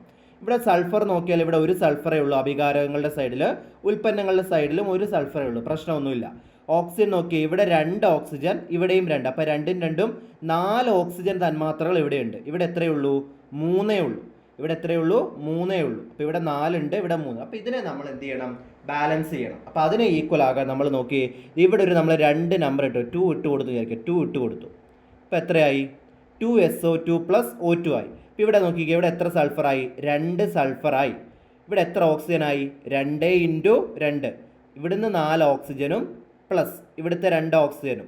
അപ്പോൾ മൊത്തം എത്ര ഓക്സിജനായി, അഭികാരങ്ങളുടെ സൈഡിൽ 6 ഓക്സിജനായി. ഓക്കെ, അപ്പോൾ ഇവിടെയും എന്ത് വേണം, 6 വരണം. അപ്പോൾ ഈ 3 ഉള്ളത് 6 ആകാൻ നമ്മൾ എത്ര ഇട്ട് കൊടുക്കണം, ഇവിടെ 2 ഇട്ട് കൊടുക്കണം. അപ്പോൾ നോക്കിക്കേ, ഇവിടെ 2 സൾഫർ, 2S അല്ലേ, 2 സൾഫർ 2 × 3. അപ്പോൾ എത്ര മൊത്തം, 6 ഓക്സിജനായി. അപ്പോൾ എന്ത് ചെയ്തു, ലെഫ്റ്റ് സൈഡും റൈറ്റ് സൈഡും എന്തായി, ബാലൻസ്ഡ് ആയി. അപ്പോൾ എന്താണ് അതിൻ്റെ balanced equation, 2SO2 + O2 gives എന്താണ്, 2SO3 ആണ്. 2SO3 ആണ് അതിൻ്റെ ബാലൻസ്ഡ് ഇക്വേഷൻ. അപ്പോൾ ഒന്നാമത്തെ, അപ്പോൾ ഇക്വേഷൻ ബാലൻസ് ചെയ്യാൻ വേണ്ടി അറിയണം. അത് എക്സാമിന് ചോദിക്കാൻ സാധ്യതയുള്ളതാണ്. അപ്പോൾ ചെയ്തുന്ന ടെക്സ്റ്റ് ബുക്കിലൊക്കെ ഉള്ള ക്വസ്റ്റ്യനുകൾ ചെയ്ത് കൃത്യമായിട്ട് പഠിക്കണം. പ്രത്യേകിച്ച് അമോണിയയുടെ N2 + 3H2 gives 2NH3 എപ്പോഴും ചോദിക്കാറുള്ള ഒരു ഏരിയ ആണത്. അങ്ങനെ കുറച്ച് നമ്മൾ എപ്പോഴും പഠിക്കുന്ന കുറേ ഇക്വേഷൻസ് ഉണ്ട്, അത് ബാലൻസ് ചെയ്യാൻ വേണ്ടി പഠിച്ചിട്ട് പോകണം. തുടർ പ്രവർത്തനങ്ങൾ എക്സസൈസിൽ കുറേ ക്വസ്റ്റ്യനുകൾ ഉണ്ടായിരിക്കും, അതൊക്കെ ചെയ്തിട്ടും ഉണ്ടാകും ക്ലാസ്സുകളിൽ. അത് എന്ത് ചെയ്യണം, നോക്കിയിട്ട് വേണം പോകാൻ വേണ്ടിയിട്ട്, ബാലൻസ് ചെയ്യാൻ വേണ്ടി അറിയണം. ഈ രണ്ടാമത്തെ ക്വസ്റ്റ്യൻ എന്താ പറഞ്ഞിരിക്കുന്നത്, 128 ഗ്രാം എന്ത്, സൾഫർ ഡയോക്സൈഡ് എത്ര ഗ്രാം, 32 ഗ്രാം എന്തുമായിട്ട്, ഓക്സിജനുമായി പ്രവർത്തിക്കുന്നു. അപ്പോൾ നമുക്കുണ്ടാകുന്ന സൾഫർ ട്രയോക്സൈഡ് എത്രയാണെന്നാണ് കണ്ടുപിടിക്കേണ്ടത്. നമ്മൾ മാസ് സംരക്ഷണ നിയമം എന്ന് പറഞ്ഞൊരു നിയമം പഠിച്ചിട്ടുണ്ട്. അതായത് അഭികാരങ്ങൾ എത്രയാണോ ഉള്ള മാസ് അത് രണ്ടും കൂടെ കൂട്ടിയതായിരിക്കും ശരിക്കും എന്ത്, ഉൽപ്പന്നത്തിൻ്റെ മാസ് എപ്പോഴും എന്ത് ചെയ്യും, സംരക്ഷിക്കപ്പെടുമെന്ന് പറഞ്ഞു. അത് വെച്ചിട്ടാണ് നമ്മൾ ഇക്വേഷൻ ബാലൻസ് ചെയ്യുന്ന കാര്യം പഠിക്കുന്നത്. ഇവിടെ നോക്കിയേ, സൾഫർ ഡയോക്സൈഡും ഓക്സിജനും പ്രവർത്തിച്ചിട്ടാണ് സൾഫർ ട്രയോക്സൈഡ് ഉണ്ടാകുന്നത്. ഇപ്പോൾ ഇവിടെ എത്ര സൾഫർ ഡയോക്സൈഡ് എടുത്തു? 128 ഗ്രാം സൾഫർ ഡയോക്സൈഡ് ആണ്. 32 ഗ്രാം എന്താണ്? ഓക്സിജനാണ്. അപ്പോൾ ഉണ്ടാകുന്ന സൾഫർ ട്രയോക്സൈഡ് എത്രയായിരിക്കും? രണ്ടും കൂടെ കൂട്ടിയത് 128 32 കൂടെ കൂട്ടിയാൽ എത്ര കിട്ടും? 160 ഗ്രാം ആണ്. 160 ഗ്രാം ആയിരിക്കും ഉണ്ടാവുക. അപ്പം അങ്ങനെ ഏത് ഇക്വേഷൻ തന്നാലും നിങ്ങൾക്ക് എന്ത് ചെയ്യാൻ വേണ്ടി പറ്റണം? അതിൽ നിന്ന് എഴുതാൻ വേണ്ടി പറ്റണം. ഏത് ഇക്വേഷൻ തന്നാലും എന്ത് ചെയ്യാൻ പറ്റണം? എഴുതാൻ പറ്റും. ഇപ്പോൾ ഒരു എക്സാമ്പിൾ ആണ്. N2 + 3H2 gives 2NH3. ഇത് അങ്ങോട്ടും ഇങ്ങോട്ടും നടക്കുന്ന റിയാക്ഷനാണ്, ഉഭയദിശ രാസപ്രവർത്തനമാണ്. 2NH3 എന്ന് പറയുന്ന ഒരു റിയാക്ഷനിൽ ഞാൻ പറയുകയാണ് 14 ഗ്രാം എന്താണ് നൈട്രജനും 3 ഗ്രാം ഹൈഡ്രജനും തമ്മിൽ പ്രവർത്തിച്ചപ്പോൾ എത്ര ഗ്രാം അമോണിയ ഉണ്ടാകുമെന്ന് ചോദിച്ചാൽ എന്ത് ചെയ്താൽ മതി? 14 3 എത്ര ഗ്രാം ഉണ്ടാകും? 17 ഗ്രാം അമോണിയ ആയിരിക്കും ഉണ്ടാകും. ഇനി ഇവിടുത്തെ മാത്രമേ തന്നുള്ളൂ, അതായത് വെറുതെ പറയാണ്. ഇപ്പോൾ 28 ഗ്രാം നൈട്രജനും എത്രയോ ഗ്രാം ഹൈഡ്രജനും തമ്മിൽ പ്രവർത്തിച്ചപ്പോൾ 34 ഗ്രാം അമോണിയ ഉണ്ടായി എന്ന് പറഞ്ഞു. പ്രൊഡക്റ്റ് 34 ഗ്രാം ആണ്. അഭികാരങ്ങളിൽ 1 28 ആണ്. അപ്പോൾ രണ്ടാമത്തെ കണ്ടുപിടിക്കാലോ. എന്ത് ചെയ്താൽ മതി? ഇവിടുത്തെ രണ്ടെണ്ണം കൂട്ടിയാലല്ലേ ഇവിടെ കിട്ടേണ്ടത്. അപ്പോൾ 28 എത്ര കിട്ടിയാൽ 34 കിട്ടുന്ന ഓർക്കിയാൽ മതി. എത്ര കൂട്ടണം? 6 ഗ്രാം ആയിരിക്കും ഹൈഡ്രജൻ എടുത്തിട്ടുണ്ടാവുക. അപ്പോൾ എപ്പോഴും അത് ഓർത്തിരിക്കുക.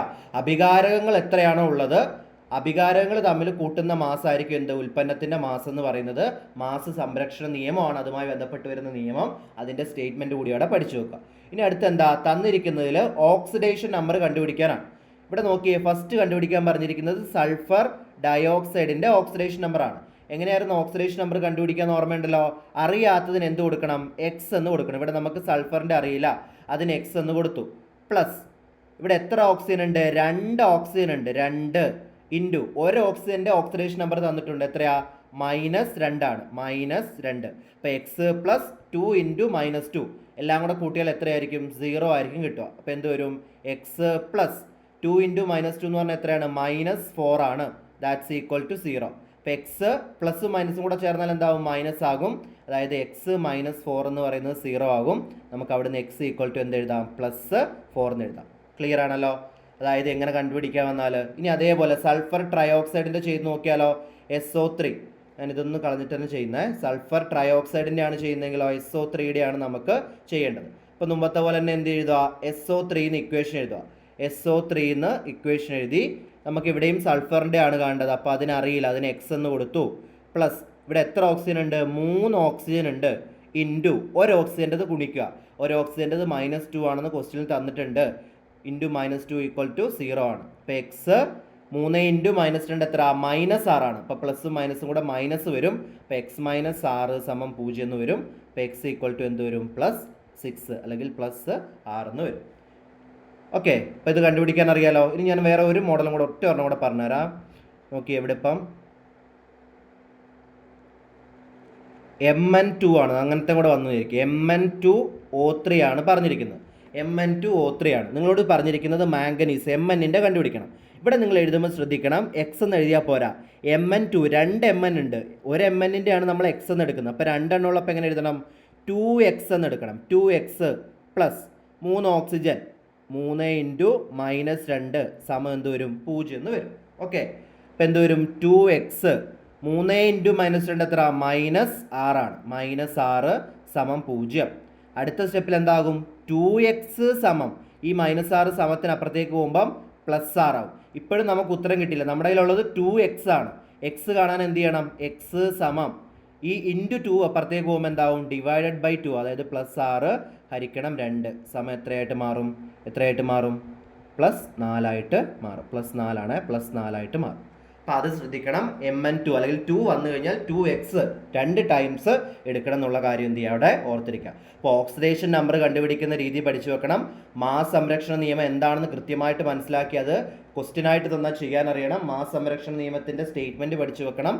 അതുപോലെ തന്നെ എന്താണ് ഇക്വേഷൻസ് ബാലൻസ് ചെയ്യാൻ വേണ്ടി, അത് പ്രത്യേകിച്ച് അമോണിയയുടെ ഇപ്പം തന്നിരിക്കുന്ന ഇപ്പം നമ്മളെ ഇവിടെ ചെയ്ത സൾഫർ ഡയോക്സൈഡിൻ്റെ എക്സാമ്പിൾ, അതുപോലെ ടെസ്റ്റിൽ എന്ത് ചെയ്യുന്നത് പറയുന്ന എക്സാമ്പിളുകൾ എന്ത് ചെയ്യണം? കൃത്യമായിട്ട് നോക്കി വെക്കണം. അത് എക്സാമിന് ചോദിക്കാൻ സാധ്യതയുള്ള ഒരു ഏരിയ ആണ്.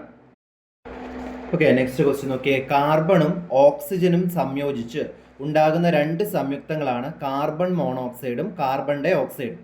അപ്പോൾ കാർബണും ഓക്സിജനും ചേർന്നിട്ടാണ് കാർബൺ മോണോക്സൈഡ് ഉണ്ടാകുന്നതും അതുപോലെ കാർബൺ ഡൈ ഓക്സൈഡ് ഉണ്ടാകുന്നത്. ഇവിടെ ചോദ്യം എന്താ കൊടുത്തിരിക്കുന്നത്? കാർബൺ മോണോക്സൈഡിൻ്റെ രൂപീകരണം സൂചിപ്പിക്കുന്ന ബാലൻസ്ഡ് കെമിക്കൽ ഇക്വേഷൻ അഥവാ സമീകൃത രാസസമവാക്യം എഴുതാൻ വേണ്ടിയിട്ടാണ്. അതായത് നമ്മൾ പറഞ്ഞു കാർബണും ഓക്സിജനും ചേർന്നാൽ എന്തുണ്ടാകും? Carbon monoxide. CO ആണ് കാർബൺ മോണോക്സൈഡ്. കാർബൺ മോണോക്സൈഡ് ഉണ്ടാകും. ഇപ്പം നമുക്കറിയാം കാർബൺ എപ്പോഴും C ആയിട്ടും ഓക്സിജൻ എപ്പോഴും എങ്ങനെയാണെന്ന് ഞാൻ പറഞ്ഞു O2 ആയിട്ടാണ് കാണപ്പെടുന്നത്. അതിൻ്റെ ബാലൻസ്ഡ് ഇക്വേഷൻ സമീകൃത രാസസമവാക്യമാണ് പറഞ്ഞിരിക്കുന്നത്. ഇനി നിങ്ങൾ നോക്കണം എവിടെയാണ് കൂടുതലുള്ളത്. ഇവിടെ ഒരു കാർബൺ, ഇവിടെ ഒരു കാർബൺ, പ്രശ്നമൊന്നുമില്ല. എന്നാൽ ഇവിടെ 2 ഓക്സിജനും ഇവിടെ ഒരു ഓക്സിജനുമേ ഉള്ളൂ അല്ലേ? ഉൽപ്പന്നത്തിൻ്റെ സൈഡിൽ, പ്രോഡക്റ്റിൻ്റെ സൈഡിൽ ഒരു ഓക്സിജനേ ഉള്ളൂ. അപ്പോൾ ഇവിടെ 2 ഉണ്ട്, ഇവിടെ 1 ഉള്ളൂ. അപ്പോൾ ഇവിടെ നമുക്ക് എന്താക്കണം? 2 ആക്കണം. ഇവിടെ നമുക്കറിയാം ഇവിടെ നമുക്ക് നമ്പർ ഇട്ട് കൊടുക്കാൻ വേണ്ടി പറ്റില്ല. നമുക്ക് നമ്പർ ഇട്ട് കൊടുക്കാൻ പറ്റുന്നത് എന്താണ്? ഇവിടെയാണ്. അപ്പോൾ അവിടെ എന്ത് ചെയ്യുന്നു? ഇവിടെ 2 ആക്കാൻ വേണ്ടി ഞാൻ ഇവിടെ 2 എന്ന് കൊടുക്കുന്നു. അപ്പോൾ നോക്കിക്കേ, ഓക്സിജൻ 2 എണ്ണമായി, 2O ആയി. അപ്പോൾ പ്രശ്നമില്ല. പക്ഷേ ആരുടെ എണ്ണം മാറി? കാർബണിൻ്റെ എണ്ണം മാറി. അപ്പോൾ അത് ബാലൻസ് ചെയ്യാൻ നമ്മൾ ഇവിടെ എന്ത് ചെയ്യണം? ഇവിടെയും ഒരു 2 ഇട്ട് കൊടുക്കണം.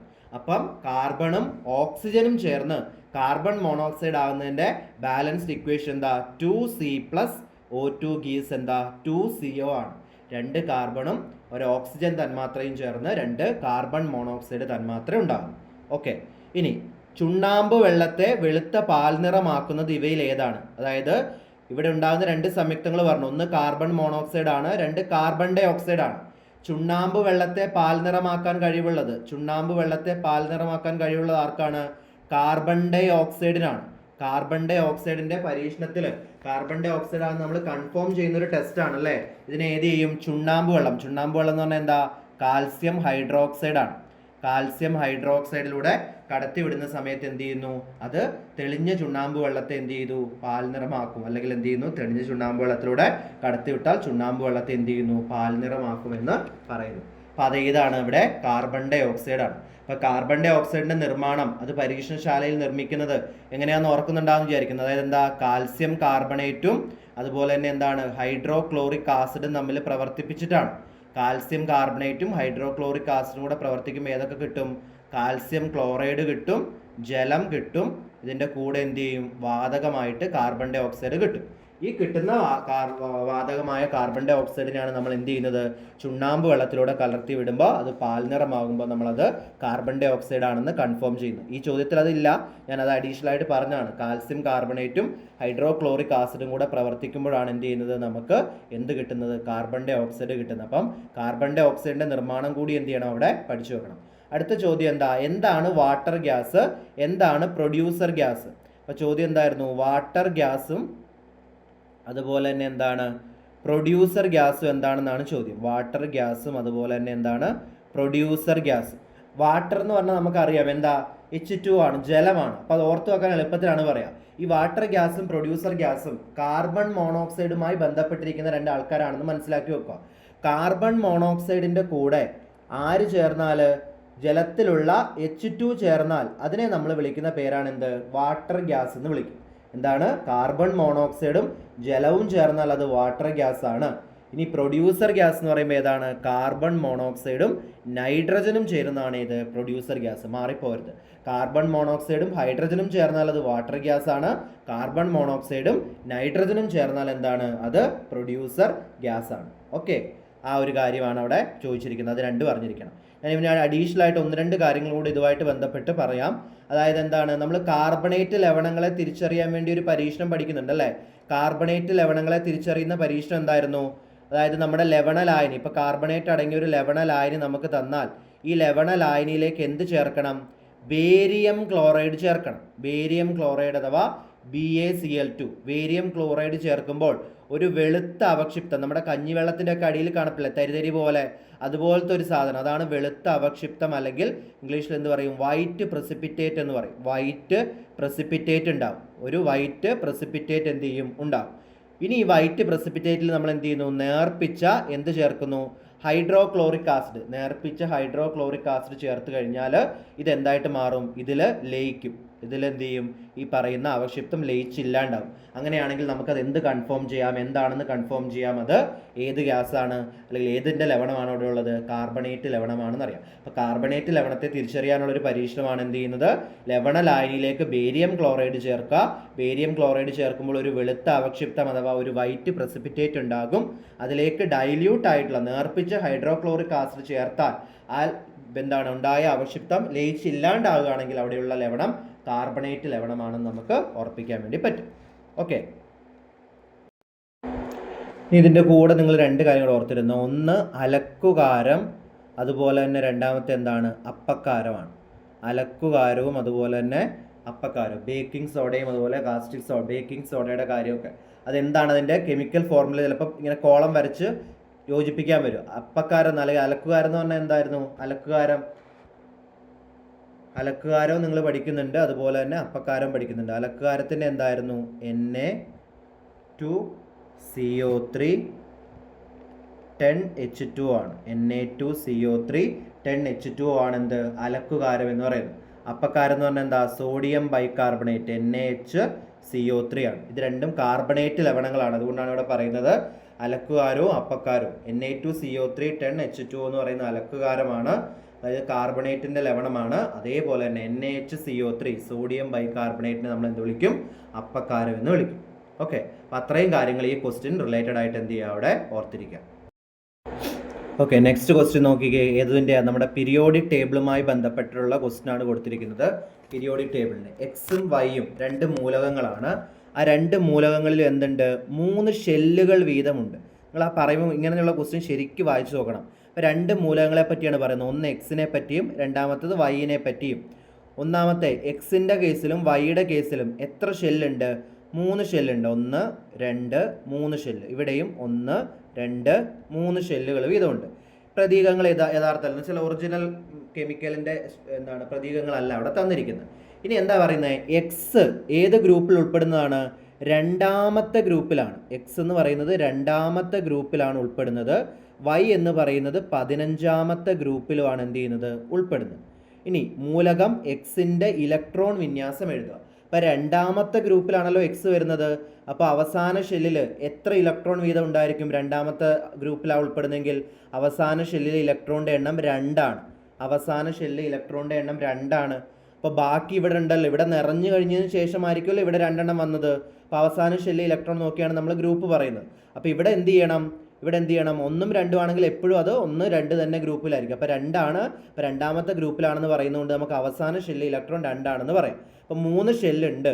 അപ്പോൾ എന്താ പറഞ്ഞിരിക്കുന്നത്? ഇലക്ട്രോൺ വിന്യാസം എഴുതാൻ. അപ്പോൾ ഒന്നാമത്തെ ഷെല്ല് പരമാവധി കൊള്ളാവുന്ന 2 ഇലക്ട്രോൺ നിറഞ്ഞു.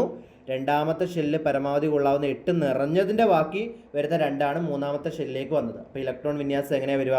2 8 2 ആണ് ഇലക്ട്രോൺ വിന്യാസം വരിക. ഇനി എന്താ? മൂലകം വൈ ഉൾപ്പെട്ട മൂലക കുടുംബത്തിൻ്റെ ആ ഫാമിലിയുടെ പേര് എഴുതാനാണ് പറഞ്ഞിരിക്കുന്നത്. ഓക്കെ, ഫാമിലിയുടെ പേര്. അപ്പോൾ അതിന് നമുക്കത് ഏത് 15ാമത്തെ ഗ്രൂപ്പിൽ, ഇവിടെ നമുക്ക് ഡയറക്റ്റ് ഇലക്ട്രോൺ വിന്യാസം ചോദിച്ചിട്ടില്ല.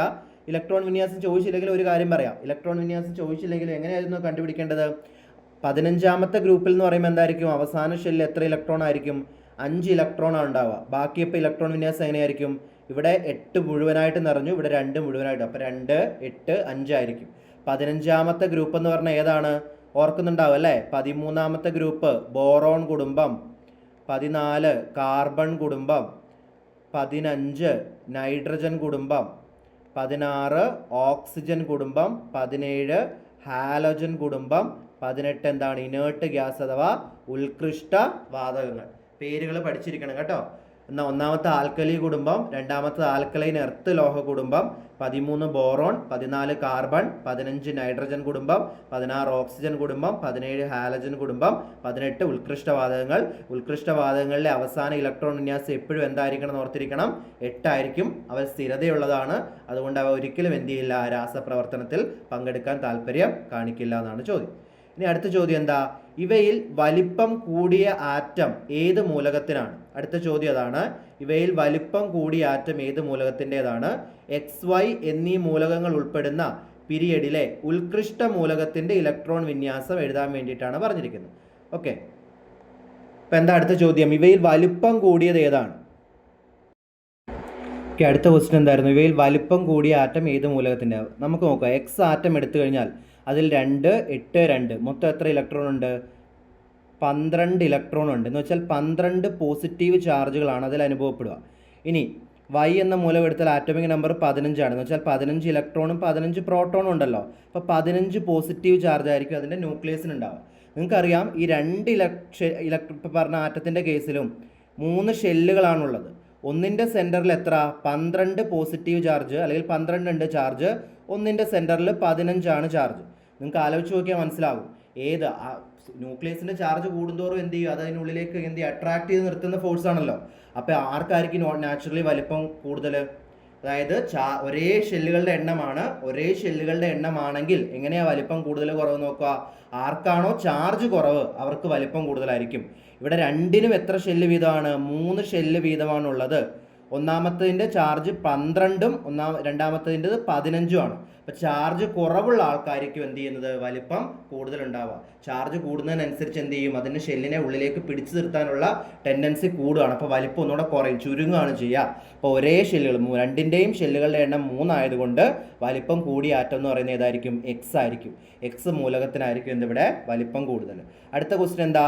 XY എന്നീ മൂലകങ്ങൾ ഉൾപ്പെടുന്ന പീരിയഡിലെ ഉത്കൃഷ്ട മൂലകത്തിൻ്റെ ഇലക്ട്രോൺ വിന്യാസമാണ് ചോദിച്ചിരിക്കുന്നത്. അഥവാ ഇനേർട്ട് ഗ്യാസിൻ്റെ.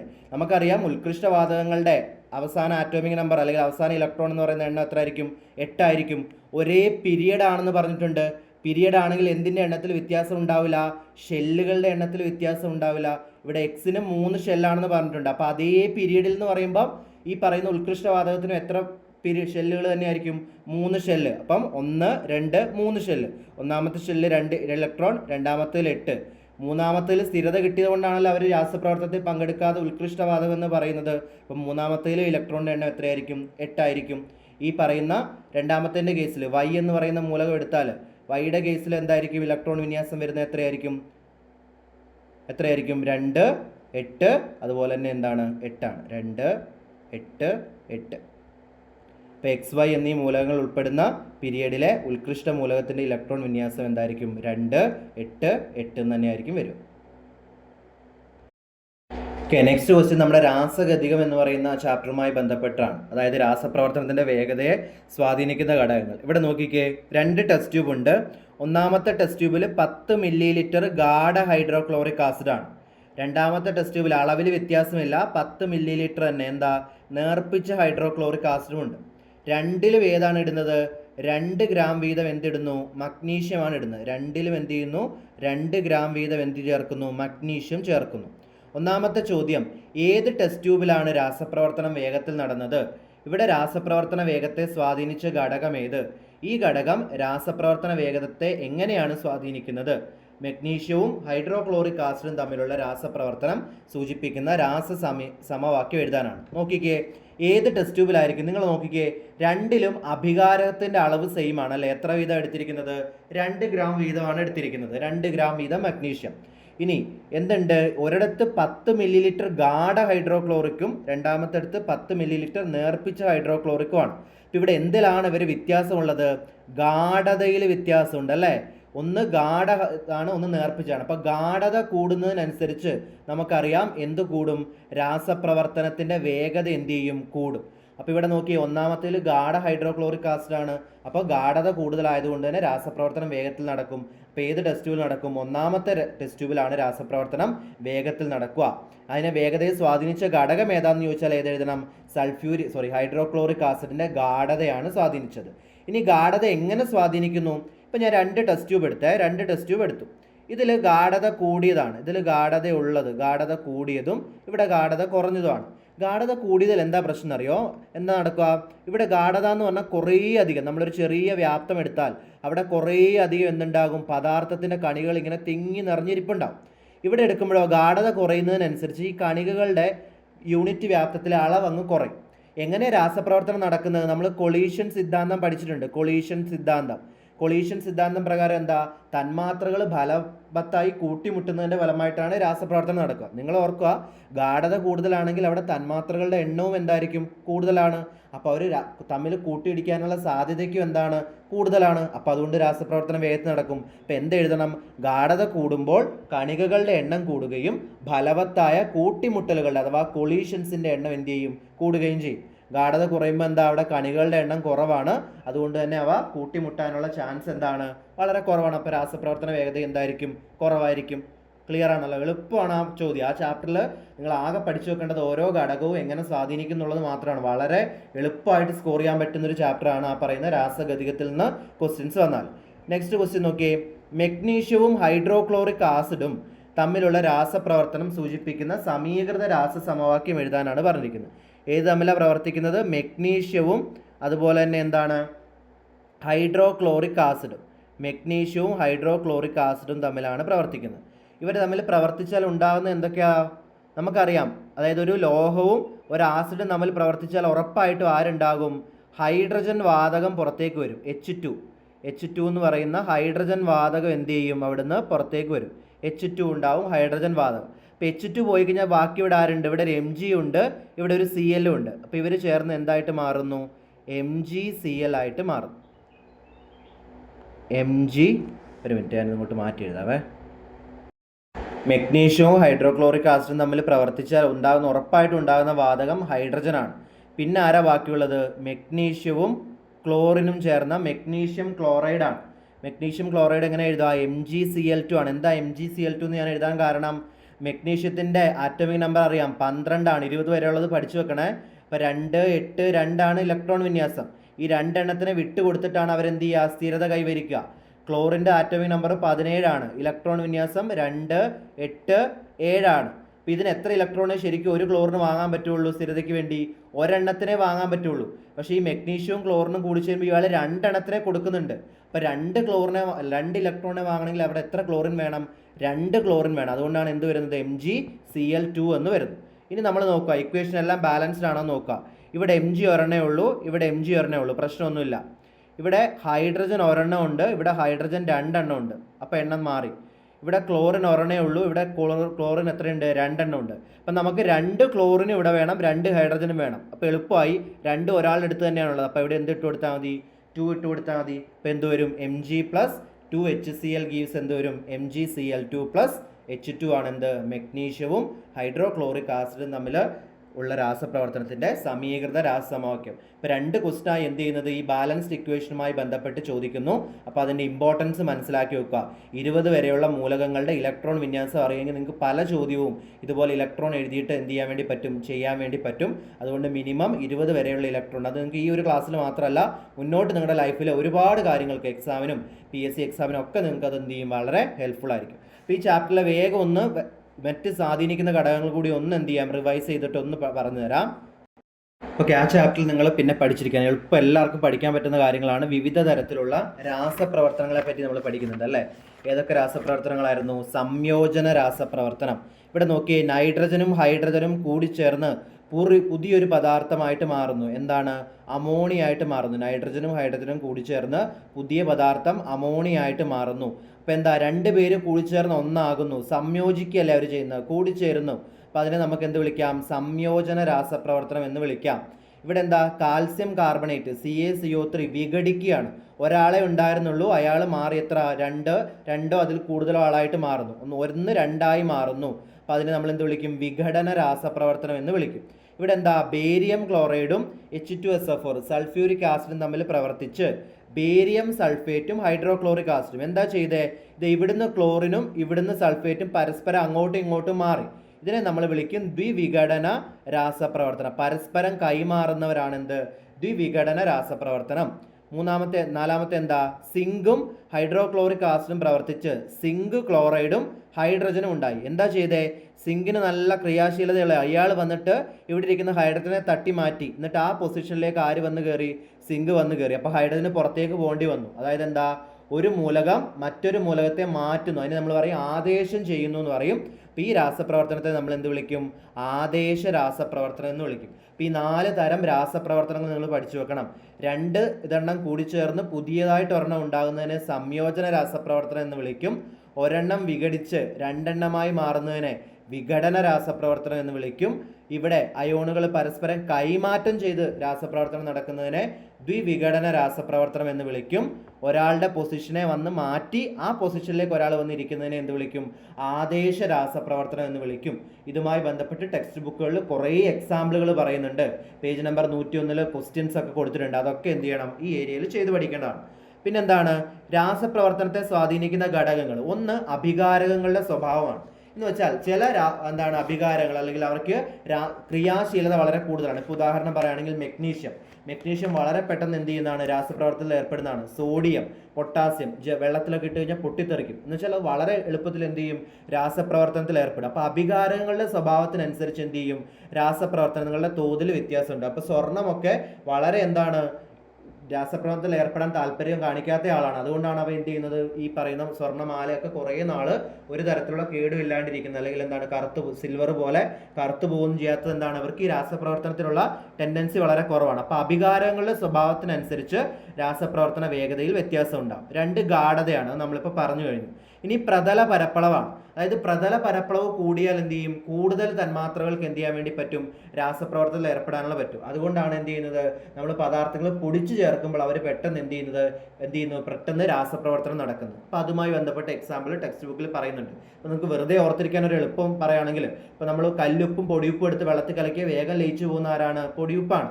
അതിന് കാരണം എന്താ, അതിന് പ്രതല പരപ്പളവ് കുറവാണ്. നിങ്ങൾക്ക് മനസ്സിലാകാൻ വേണ്ടി പറഞ്ഞതാണ്. ഇനി താപനിലയുടെ കേസ്, താപനില കൂടുന്നതിനനുസരിച്ച് എന്ത് ചെയ്യും, കണികൾക്ക് നല്ലോണം ഊർജ്ജം കിട്ടും, അവർ ഓടി നടക്കാൻ തുടങ്ങും അങ്ങോട്ടും ഇങ്ങോട്ടെല്ലാം. അപ്പോൾ പെട്ടെന്ന് അവരെന്ത് ചെയ്യും, കൂട്ടിയിടിച്ച് പെട്ടെന്ന് എന്ത് ചെയ്യും, രാസപ്രവർത്തനം നടക്കും. അപ്പോൾ ഈ താപനിലയുമായി ബന്ധപ്പെട്ട് പഠിക്കുമ്പോൾ നിങ്ങൾ ത്രെഷോൾഡ് എനർജി എന്ന് പറഞ്ഞൊരു പോയിന്റ് പഠിക്കുന്നില്ലേ, ത്രെഷോൾഡ് എനർജി. അതായത് ഒരു രാസപ്രവർത്തനം നടക്കണമെങ്കിൽ കണികകൾ പരസ്പരം കൂട്ടിയിടിക്കാൻ ഒരു മിനിമം എനർജി വേണം. ആ എനർജിനെയാണ് നമ്മൾ എന്ത് വിളിക്കുന്നത്, ത്രെഷോൾഡ് എനർജി എന്ന് വിളിക്കുന്നത്. ടെക്സ്റ്റ് ബുക്കിലെ പേജ് നമ്പർ 107 കൊടുത്തിട്ടുണ്ട്. അത് വായിച്ചു വെക്കണം, എന്താണ് ത്രെഷോൾഡ് എനർജി എന്ന് പറഞ്ഞു.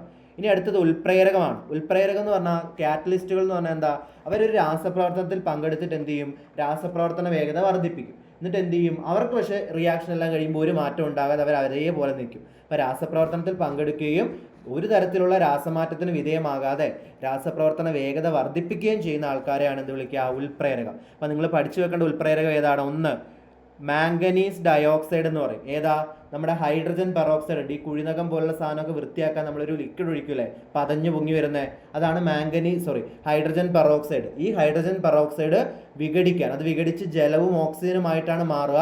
അത് പെട്ടെന്ന് വിഘടിക്കാൻ സഹായിക്കുന്ന ആരാണ്, ഈ മാംഗനീസ് ഡയോക്സൈഡ് എന്ന് പറയുന്ന ഉൽപ്രേരകമാണ്. ഇനി നമ്മൾ പഠിച്ച അമോണിയ, NH3 ഉണ്ടല്ലോ, ഇവിടെ കൊടുത്തിരിക്കുന്ന NH3, ഇത് അമോണിയാണ്.